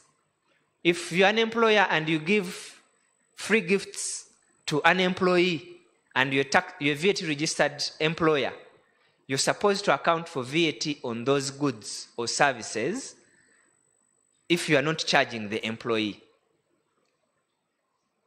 That means that the cost, you'll have, either the employee will have to pay the VAT or you, the company, will have to bear the cost of the VAT. Next slide, please. The other amendments, the threshold for mandatory cash refund application was increased from 5 to 10. That means that for you to apply for a refund, you don't have to use the threshold of 5, it will be 10 going forward.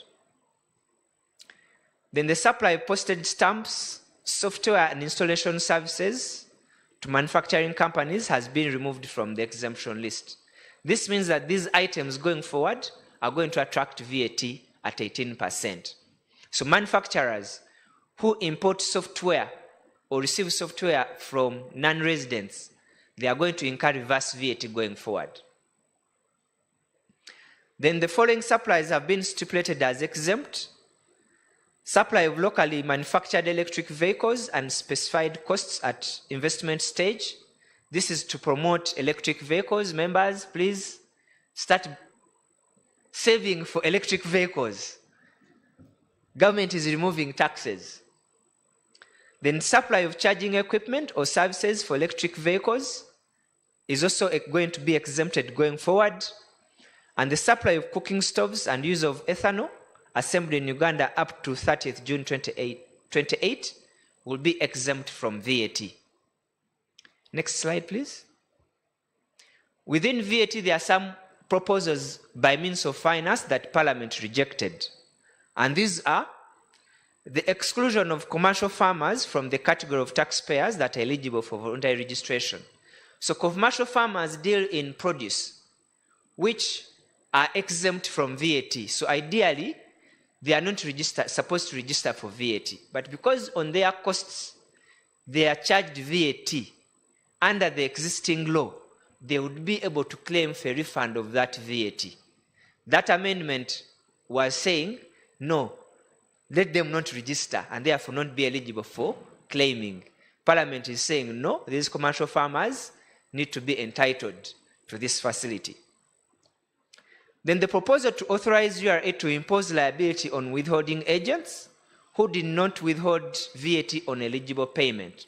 So under existing law, if you're a gazetted VAT withholding agent, you are supposed to withhold VAT on the payment you make to someone who is not exempted from VAT withholding. Now, under the current law, if you fail to withhold as required, Sarah is incapacitated. She can't demand that VAT from you. She will just look for the person who sold you the goods or services. So this amendment was saying, if this person who we are saying should have withheld fails, we want to demand this VAT from them. Parliament is saying, no, URA needs to do more work to chase the other person rather than the agent.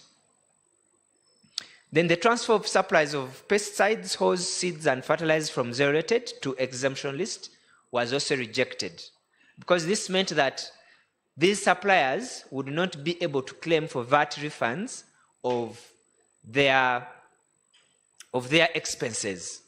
So going forward, they will continue to be able to claim the VAT they incur on their costs, which wasn't going to be possible with the amendment. Thank you very much.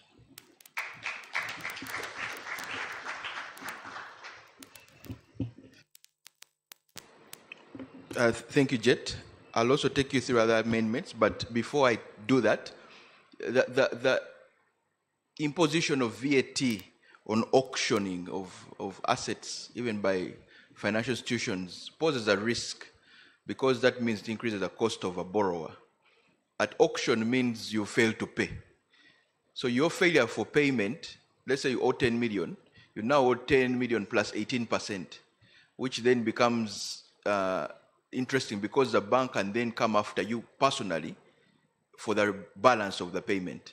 So I think this is going to be challenged. The lawyers are here to help you. We're going to challenge that particular provision if it passes. That said, other tax amendments, you look at the tax procedure code, if you can go in front. Tax procedure code, back please. Yes, tax procedure code and stamp duty. Tax procedure code, there are two amendments majorly. The first one is on a deduction of a credit or a credit for destroyed goods.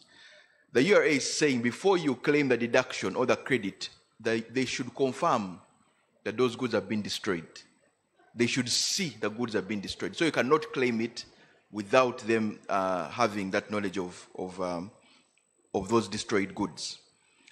The other is a waiver. This is interesting because last year there was a waiver of a sort of amnesty, where if you declared voluntarily by 31st December 2023, all tax penalties and interest that accrued by 30th of June of 2023 will be waived. So if you declared and paid the principal tax by 31st December 2023, that became a short period of time. And the taxman thought that he should extend that to December of 2024. So you have between now, which is May, and December 2024, to voluntarily declare. Voluntary declaration means they have not forced you to declare. So there's no assessment, there is no audit, you just wake up in the morning and say, I feel this is how much I want to do, and then you declare. We did it last year for a couple of clients. I can safely say that Sarah's office is very open. If you want to meet her at 7:30 in the morning, she's always there. And she helped us with the people who wanted to voluntarily declare their taxes, and they paid it off and the ledgers are rectified. So this is actually happening and it's working. For stamp duty, it's also interesting that someone asked, where is our government looking? I think government is looking to boost the economy with the private equity and investment, and also increasing household revenues through employment of local citizens. So stamp duty comes in to say that if you want an exemption from stamp duty on the transfer of your shares or increase of your share capital, you must be a venture capitalist or a private equity fund doing those particular transfers. So this is to boost the economy, to allow for venture capital and private equity to come in. Many of us know that is one of the biggest investments that are happening around the world, private equity and venture capitalism. So once you do that, you can be exempt from stamp duty, from increasing your share capital and also transfer of those shares.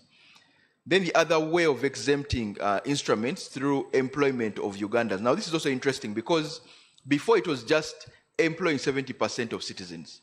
But now they are saying, don't just employ them, but 70% of your wage bill has to be to citizens.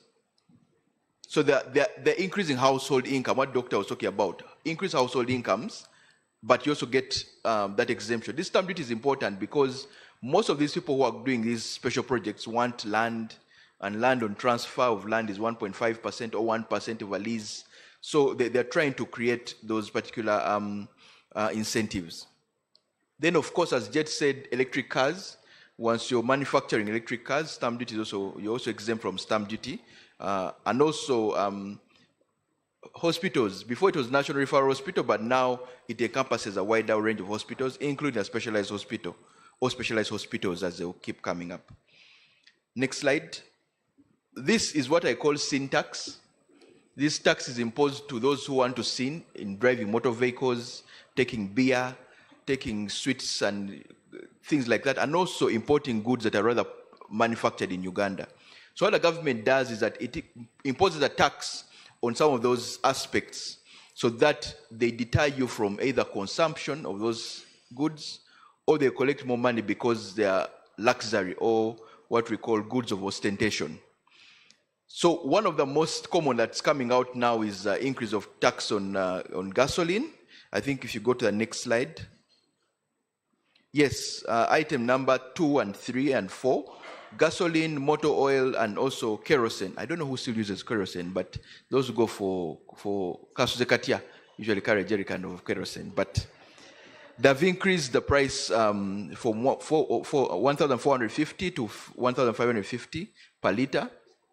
So you're going to feel the pinch if you drive a fuel gas like Dr. Muhumuza does. Gas oil also increased from 1,130 to 1,230. Kerosene from 200 per liter to 500 per liter, so that they can collect a little bit more tax. What also stands out here is the item number, I think it's 5, payment of service for withdrawals of cash provided through a payment system, but does not include withdrawal services provided by financial institutions or microfinance deposit taking. They're taxing mobile money, in short. They are saying if you're using a transaction through mobile money, which are payment system, those payment systems created, they're going to be at 0.5% on the value of the transaction. Again, this is an interesting way of taxing because keeping your money on mobile money is financial inclusion. They should not be taxing you on withdrawal of that. So the lawyers here, including Signum advocates, were ready to see how best you can protect your money on mobile money so that you don't get those transactions. But generally, the wind is going towards bringing in electric cars. Those who have been to Cafe Javas, you've seen that station that's for charging. It's now VAT exempt, and also excise duty is going to be exempt from such things. But also encouraging Bubu, build Uganda, buy Uganda, or buy Uganda, build Uganda. So any commodities that's imported into Uganda will face excise duty, and that one that's manufactured in Uganda, locally produced materials of construction will be exempt from any excise duty. So these are, again, proposals. Some of these have been passed. I think the Excise Duty Act has been passed, but some of them we feel need a little bit of threshing here and there in the courts of law. And once we get the right candidates to challenge this, we shall challenge it, and we hope the URA will be on our safe side. Thank you very much for listening. I have also the singular honor of inviting the MCs to come here. Our MCs have been very good. They both wore pink today. I don't know if it was by coincidence or design, but I'll invite the MCs to come and officially close the tax breakfast. Thank you very much for listening to us, and thank you for coming.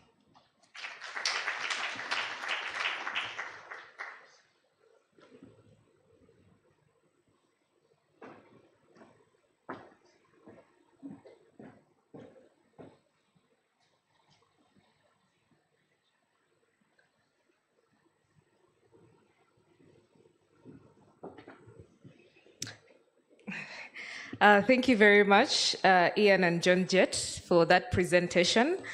I think before we can close this session, I know that a number of people have questions that they would like to be answered.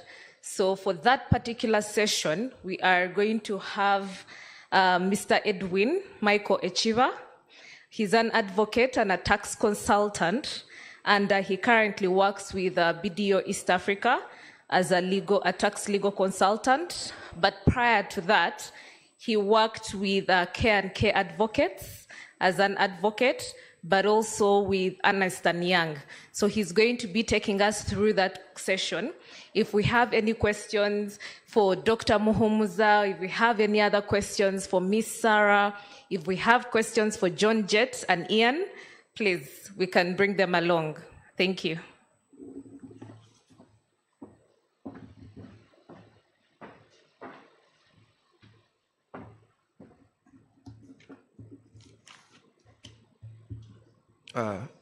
Ladies and gentlemen, I think Belinda and Gav have done a tremendous job. So could we just commend them?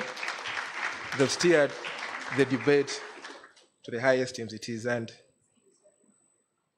the few questions that have been generated and our rules of engagement are very simple. Please keep your questions, very brief and concise. Raise it to any of the presenters we had. We had our friends from the region, they're still available. Pose your question to any of them. So feel free to raise your hand. Belinda and Gava will reach out to you. But we have a few questions that have been generated earlier. And I think if I could start with the gentlemen who are over here. Gentlemen, thank you for being kind enough to share your vast knowledge. If I could start with Jet. Jet, there is a question from the audience, and someone is asking, particularly on the VAT on supplies by employers to the employees, what should that employee out there and what should that employer care about? Yeah, because a typical employee is not appreciating. So could you just decipher and break it to that employee out those ends? Should he go and squeeze the finance manager if, the salary is reducing? What exactly should they care about? Then Ian over here, someone online is asking, could you kindly elaborate on excise duty on withdrawals? I think they're seeking more clarity. If you could just start off with those two. Then Steve and Clement from Kenya and Rwanda respectively, there is a question for you as well. So if I could start with Clement from Rwanda, you made mention of electronic invoicing, how it's vastly implemented, everyone is following. So Clement, someone is asking, what could be the lessons for Uganda? We've all watched news, IFRIS is very, very impractical in the informal sector, Chikuba and the like. So you as Rwanda, you're implementing this cross-border. So what lessons should Sarah and her team take note, and how best can this be implemented? Clement, I hope you got that question. Then Steve, one for you as well. Steve, someone is asking, Kenya being a trendsetter in the region, the KRA is very alive to so many disputes. So what lesson should Uganda Revenue Authority or we, the taxpayers, take note from a tax perspective? What is KRA doing that the Ugandans should be aware of, and so they do not fall astray? So if I could invite Jet, if you could unmute and answer that query. Thank you. Jet, sorry to come. I wanted that before we leave, we commemorate this day with a group picture. And the representative of the CG seems to have been called back. There are some people, I think, in different communities that don't have TIN numbers. So she needs to really move immediately. And I wanted to invite Dr. Fred with the Commissioner General. The good thing is that the two brands are already here. We have a picture, and then we can proceed. Thank you.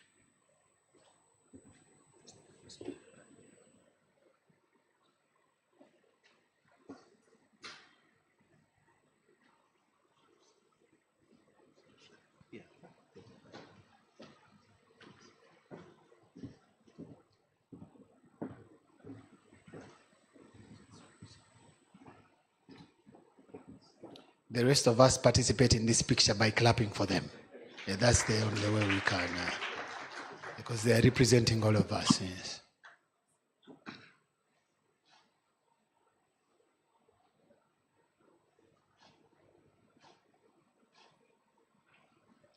Before they leave, can we have at least two customers? We also don't want people to say we didn't have two customers that can represent two customers. You don't want to stand taxpayers, okay. Especially those that have TINs, don't come when you, But also we hope you don't use this photo to go threatening people.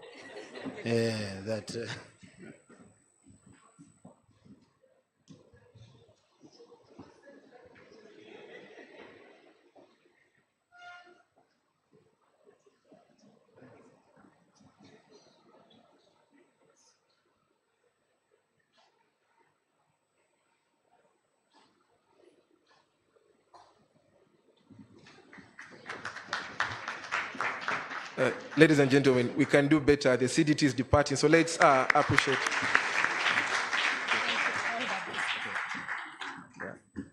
I think our office has been very, very dear to the taxpayers. They always come in to support.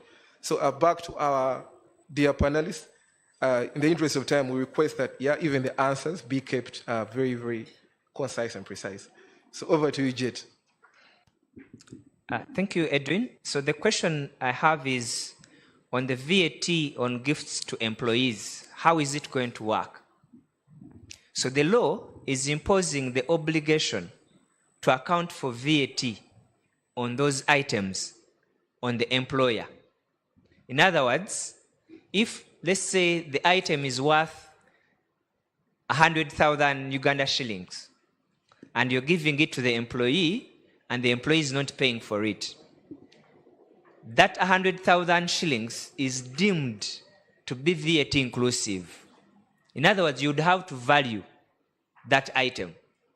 So if the value is 100,000 Uganda shillings, you deem that amount to be VAT inclusive. So you work backwards and determine the VAT. So the employer will be required to account for VAT on that amount. But of course, it will depend on the employer. The employer can say, look, I'm giving you an item worth 100,000 shillings. I'm not going to pay the VAT. You're going to contribute to the VAT component. That's one employer. And it is within his right as per the tax law to extend that VAT cost to you. Or another employer could say that, no, I already decided that I am meeting the cost of 100,000 on this item, and any taxes associated with it, I'll take care of them. So that means that the employer will just give you the good and you enjoy it without bothering you with taxes. And then the employer will have an expense of VAT in their books of accounts. That's how it's going to work. Thank you, Jet. Lucky are those whose employers are not very compliant. You don't get to suffer that. But to those that are very compliant, Jet preaches the compliance gospel. Let's take note of that. So, Ian, the question to you was, please elaborate more on excise duty on cash withdrawals. Yes. The law is amending withdrawals on payment systems. Now, there's a payment systems law which allows people to create different payment systems. The most common one is mobile money, where you have telcos having mobile money services that's already being taxed at 0.5. But now you have people sending money through Wave, another payment, the fintechs that have been created through this payment law. So what the law is saying is that even that money that comes through Wave or other payment systems should also be taxed at 0.5% at the point of withdrawing that particular money. Again, I will still add that I'm not in support of this, and I think it prevents financial inclusion and also creates an unnecessary burden on the taxpayer who is withdrawing money that probably has already been taxed or sent to them on that particular forum. Thank you, Ian. And that poses, if I want to send my money, do I use a border guide? Do I put in the bus if I just want to avoid that tax? So those are some of the considerations we taxpayers should have. Then Clement, I don't know if you're still available. Clement, there was a question around electronic invoicing in Rwanda. The fact that it's Rwanda from a URA perspective, but also from a taxpayer's perspective. Just briefly, Clement. Yeah. Thank you so much. I will not say that we are compliant 100%, but the level of compliance as of today in Rwanda is very high. So this was done through a project called EBM for All, whereby each and everyone can receive a non-line version of the EBM invoicing system, which is web-based, but also you can use USSD codes to generate some of the electronic billing invoices. So this project EBM for All has increased the level of compliance.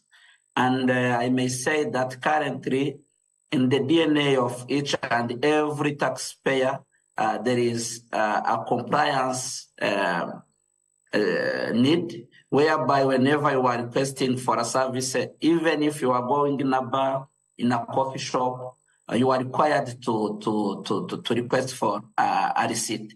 The other important thing is now they are giving some incentives to someone who is requesting for electronic billing machine.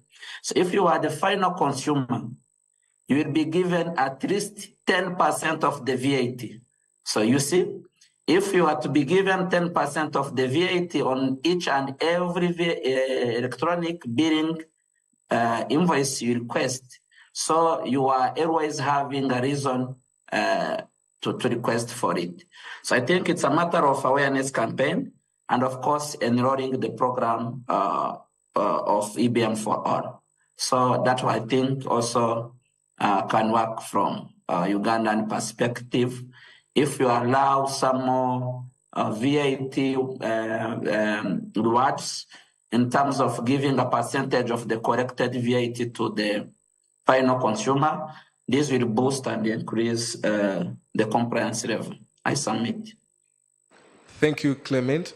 Indeed, he confirms you can run, but you can't hide. We shall be good either way. Steve, Kenya, you're the big boys in the region. What experiences can we as Uganda borrow from you, the big boys? What is KRA doing that your Uganda Revenue Authority or any other taxman in the region is not doing? Steve, over to you. Okay. So it's a mixed issue, really.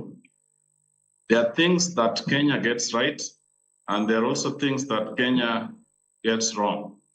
I'll just mention them. So Kenya Revenue Authority is one of the most efficient public sector organizations, I think, in Africa. If you look at the efficiency of the organization, how it is managed generally most of the years, the training, the talent resourcing of the organization, the technology application, it has fantastic technology, very efficient, and it's well funded.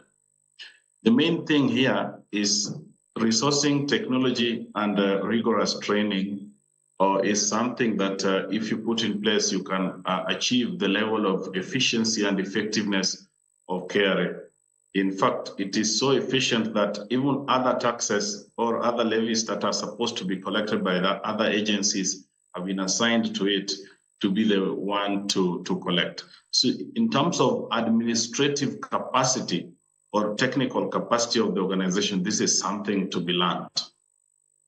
Now, on the other hand, Kenya struggles significantly with policy stability and policy quality.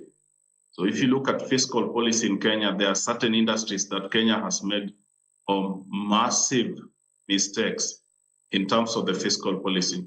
The manufacturing sector has had a significant slump in production or slump in growth, stagnation, and the main thing is improper fiscal policy, which is also unstable. So year in, year out, changes in tax laws, tax policy, or policies being changed without experimentation, without piloting, and really a lot of guesswork goes into this process. And this has really impacted specific industries. So manufacturing is the most affected. We saw a growth sector like gaming sector almost being wiped out by incorrect policy. There is a lot to actually learn from developed countries in terms of the science of policy and how to implement it. We've made a lot of mistakes due to pressure or to collect additional taxes. Or Uganda should not fall into this trap, because if you do so for a much smaller economy, which is still attracting investments, the consequences can be severe for the country. There really needs to be a scientific and a properly thought out process to changing or putting in place tax changes, tax legislation, tax policies. These African countries need to get this right. And if it is not gotten right, the consequences are severe. So these are the two lessons that can be learned. One, to have a very effective organization, so URA can be built to the level of efficiency or that KRA has. I think KRA is more efficient than even South Africa Revenue Services. And the technical capacity of the people, the quality of talent there is phenomenal, actually. So that is something to be learned. But in terms of Kenya getting wrong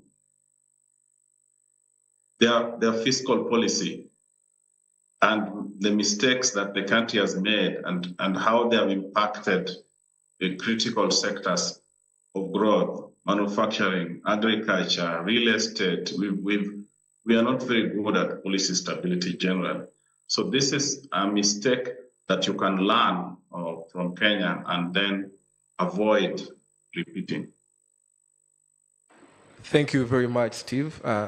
Those are indeed candid thoughts. So the URA, let's take note, but also importantly, you as a taxpayer should take note. Every time URA advances, the ripple effect is on you, the taxpayer. Ladies and gentlemen, I just want to give an opportunity to any of us in the building. You can raise your hand and pose a question to any of these profound gentlemen here. We've exhausted the online one, so I want to give an opportunity to anyone in the audience. Raise up your hand. Belinda is over there. Belinda, there is a question in the middle here. Kindly have a microphone. Let's keep our questions very concise in a minute or so. Thank you.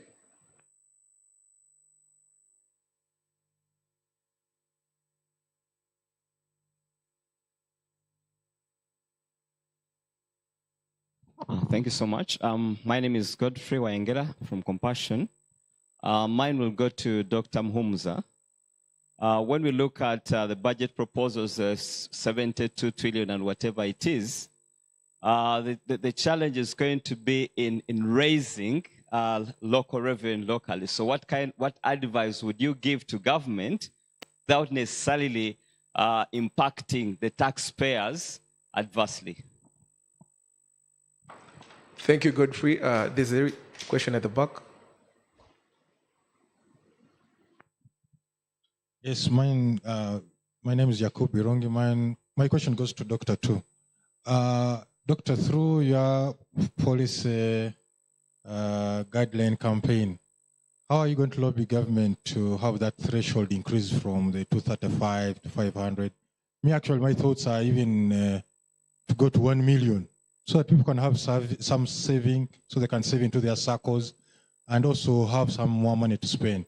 And then secondly is, how also to convince them to reduce their appetite for supplementary budgets? Thank you. Thank you. There is a gentleman at the back there.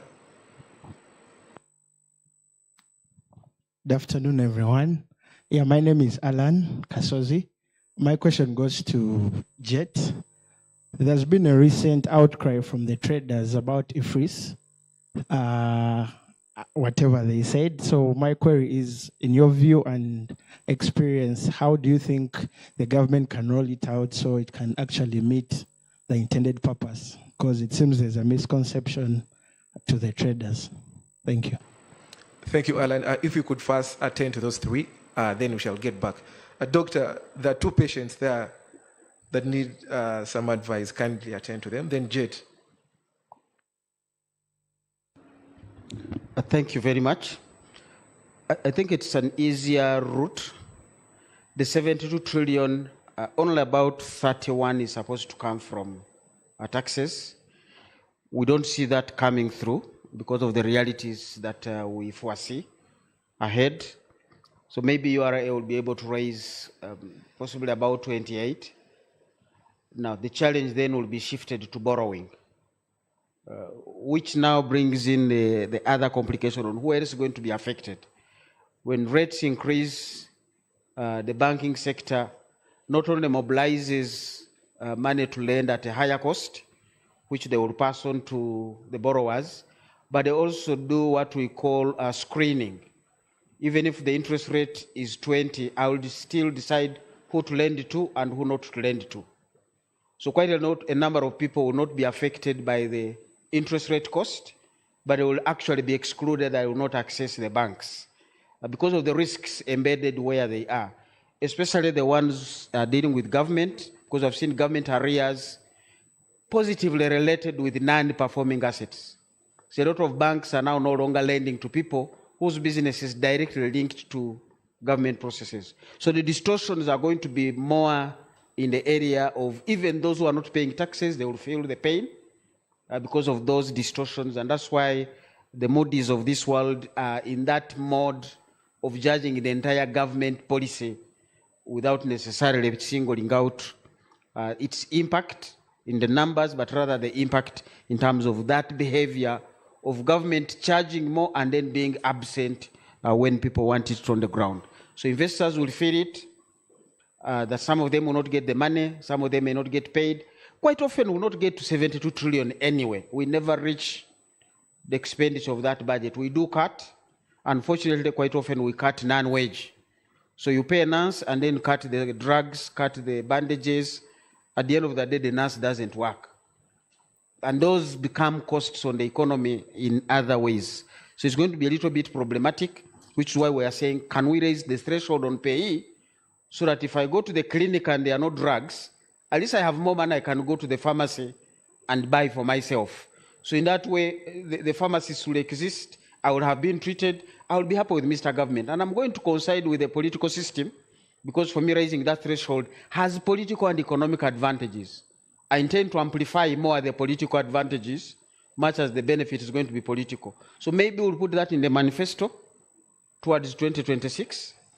Those are things we do in the political economy spaces. But first, I need to crunch the numbers with URA. What does this mean in terms of money foregone as income tax? And what does it mean if we capture it through all the other benefits? So homework is going on. That research is going to be starting. I want to go to the president or to whoever it is with the evidence. And once I tweak that with the political icing on the cake, we did it. That was 13 years ago. We hope we can do it again. Maybe we'll succeed with your prayers and support and counsel. Thank you, Dr. Fred. Jet, there was a question. Leave out the supplementary. Supplementaries are usually things that are unforeseen, unavoidable. That's what we want to stick to, because you can't say leave out supplementaries. But we'll always say, was it unforeseen and is it unavoidable? Now, unfortunately, most of the supplementaries are things we saw because we already have those lined up for the supplementary budget that is coming next year. So it shouldn't be unforeseen. We know them and they can be avoided. That discipline is what is missing out. And that's why I was saying until that 2014, there was strict adherence to that policy. Anybody whose demand can be deferred would simply defer it. But now there has been that culture across government to accept things that should not be on the supplementary schedule. Thank you, Doctor. Jet, there was a question posed to you. Thank you. Alan wanted to know how best should the traders' concerns on IFRIS be handled. Now, from my perspective, the first thing is to listen. What are the concerns of the traders? And when I look at their concerns that can be addressed through education. Because you find that some of them, the challenges they were highlighting were actually challenges that can be solved easily through education. For example, a trader will tell you that why are you asking me to pay VAT or through IFRIS on this item when I already paid VAT when I was importing it? Now, the way VAT works is when you import, the VAT you incur at importation, you offset it against the VAT that you charge at sale. So if you paid VAT at importation of 5 shillings, and the VAT URA is telling you on IFRIS is 7, the traders are only looking at the 7.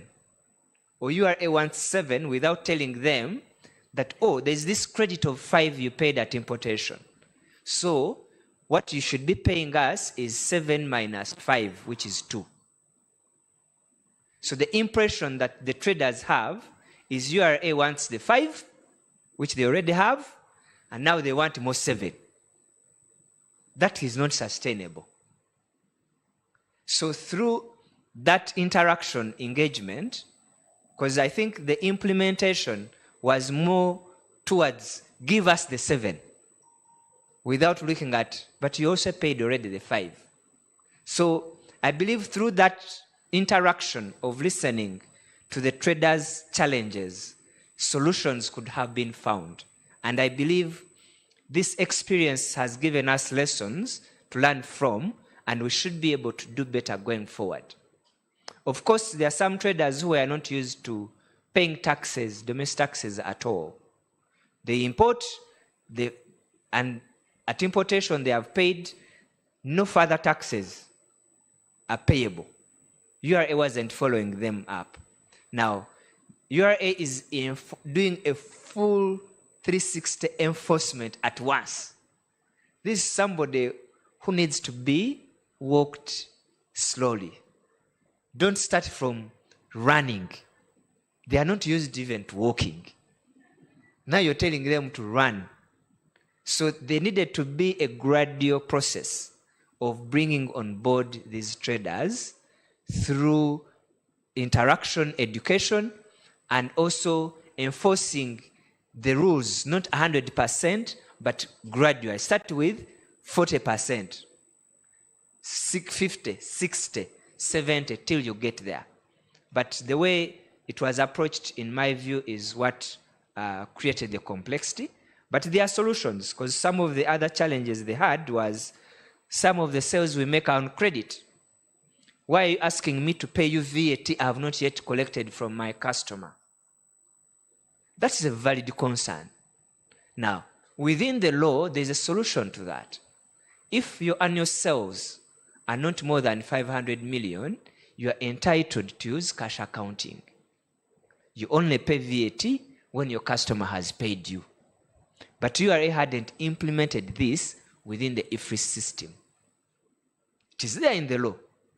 So I believe that through tweaking now the system to accommodate such people, you wouldn't have problems with them. So those are my thoughts. Thank you.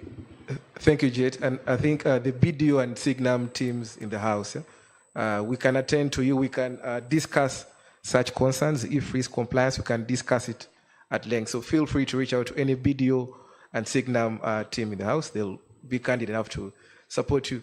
The gentlemen have been very active. I would like to give an opportunity to at least a lady.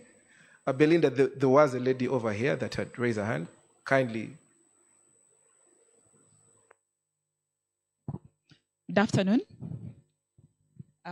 My name is Florence from TechnoServe, and mine is just need for clarity on the exemption of income tax from the retirement funds. And I just wanted to know, that's to you, Jet, does this include voluntary contributions, or is that only for contributions by the employer?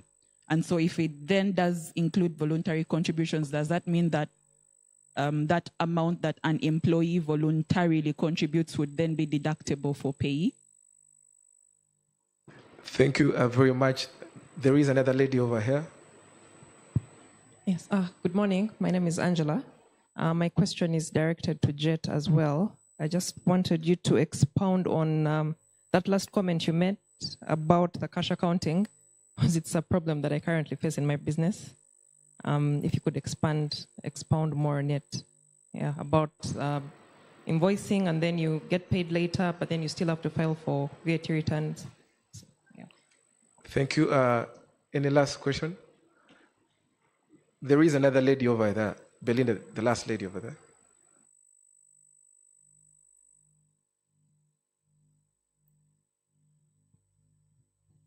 Thank you very much. Jet made a presentation on the upcoming taxes, but so my question is going to Mr. Muhumuza, basically on the impact of what was presented on the tax that's going to come from the clients who are making transactions through agency banking. I just wanted to know if you feel that as a country, we are aligning our long-term strategic goals with some of the policies that are being rolled out.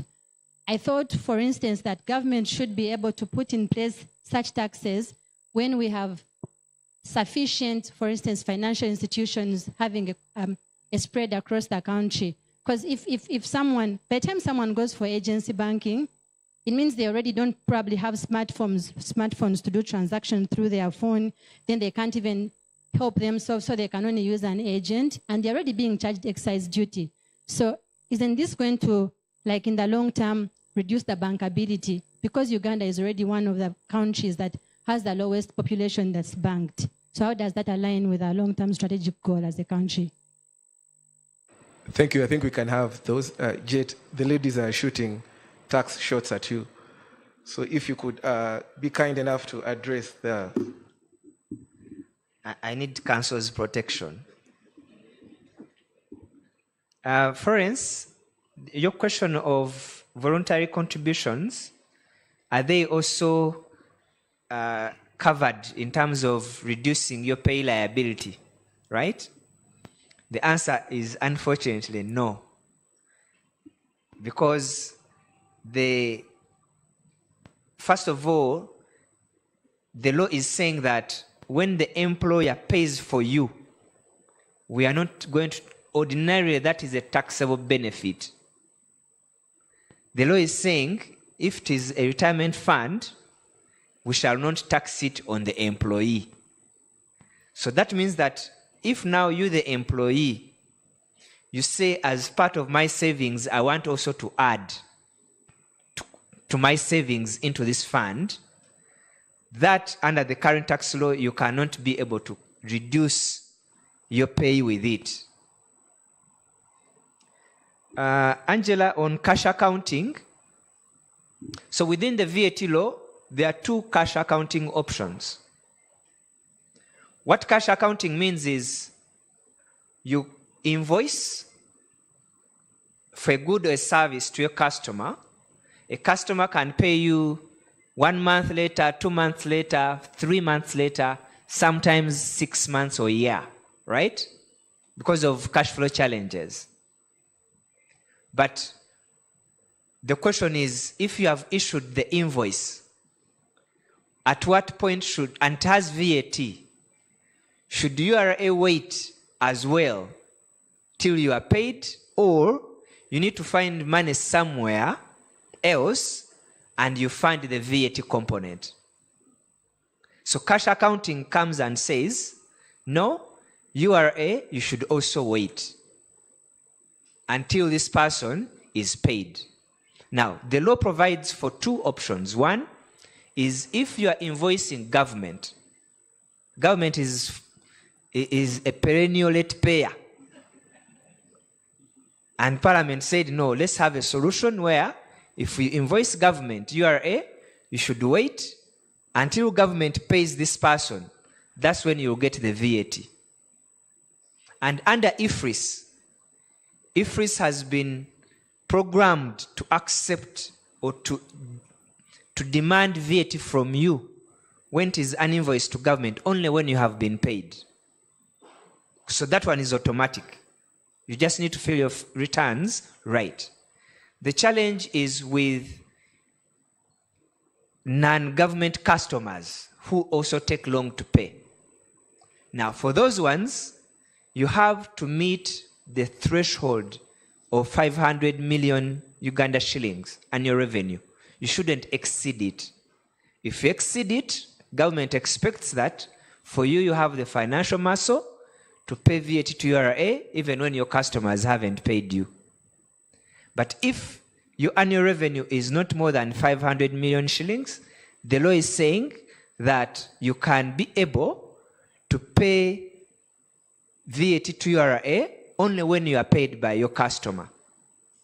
That also means that you can also claim VAT on your costs only when you have paid. So you can't have your cake and eat it. However, this second option, the challenge of implementation of IFRIS, is that whereas it is there in the law, URA has not yet programmed it within IFRIS. in the sense that when you issue an IFRS invoice to a customer who pays 6 months later, URA will be on your door by 15th of the following month that we need this VAT. Twagala sente.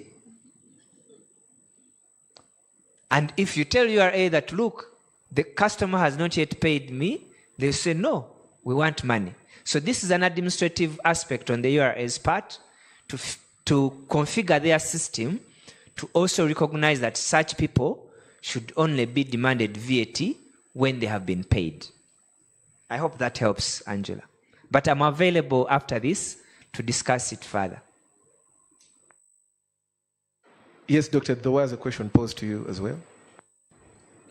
And if they ever get paid, some of them never get paid.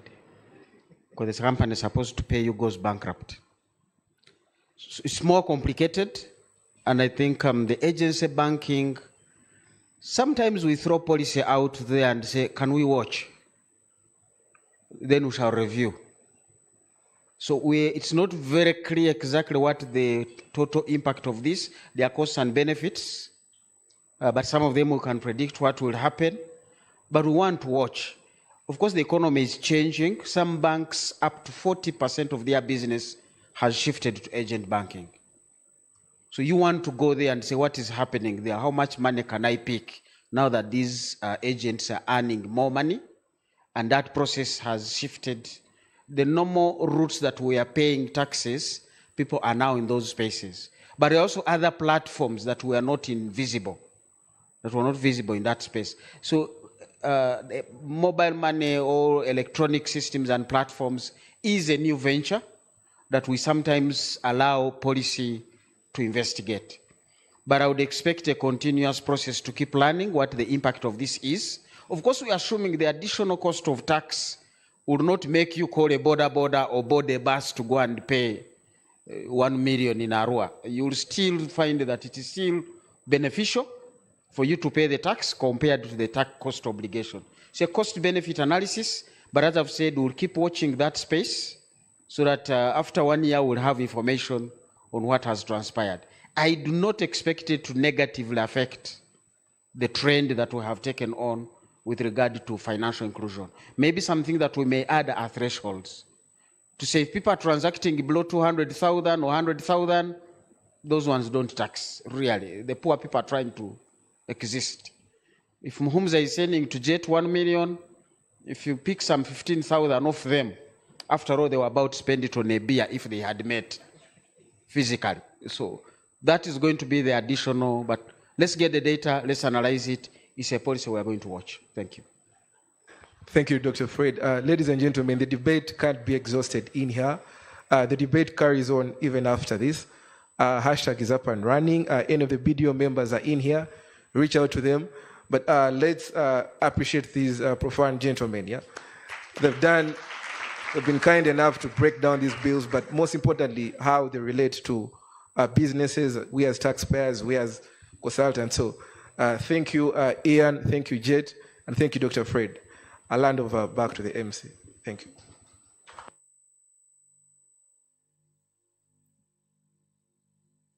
Can I request we put our hands together for the moderator as well? Can I request that we also give ourselves a big round of applause, the physical and virtual audience? Can we clap for our BDO and Signum for putting this together? Ladies and gentlemen, officially at BDO and Signum, lunch starts at 1:30, and we want to release you before it's lunchtime for BDO and Signum. And we want to say that may we continue the conversation. The Signum team is available and the BDO team is available to extend the discussion. Can everyone exchange a right hand of friendship to their neighbor and tell them thank you for attending, and let's continue the discussion. The same way we began is the same way we should close. I'd like to say that it's been a very interesting morning. Can I request that we clap for Belinda for the job she has done this morning? So thank you very much, Belinda. I'm sure that I'll also pick off what you have clapped for Belinda in the same spirit. Can I request that we rise and we have the anthems and close the breakfast meeting? Before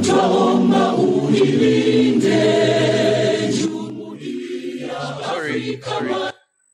Before we sing the anthems, I hope you've registered your email addresses at the registration point, because once the bills have been passed into law, we're going to do a compendium and we shall share it with the email addresses that have been registered. So please leave your emails there so that we can send you the compendium. Thank you.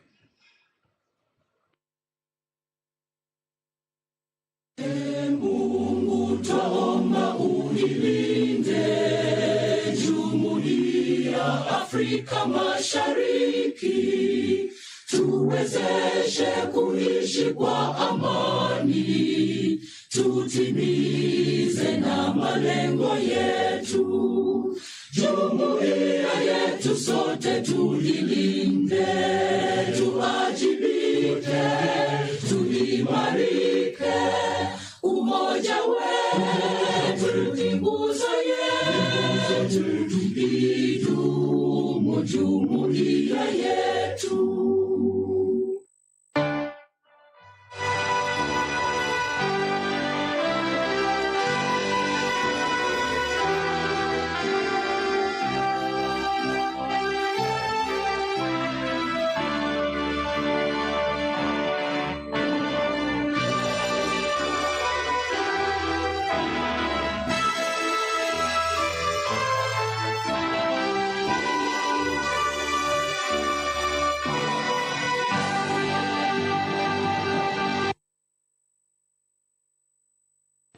Thank you very much, ladies and gentlemen. Enjoy your rest of the day.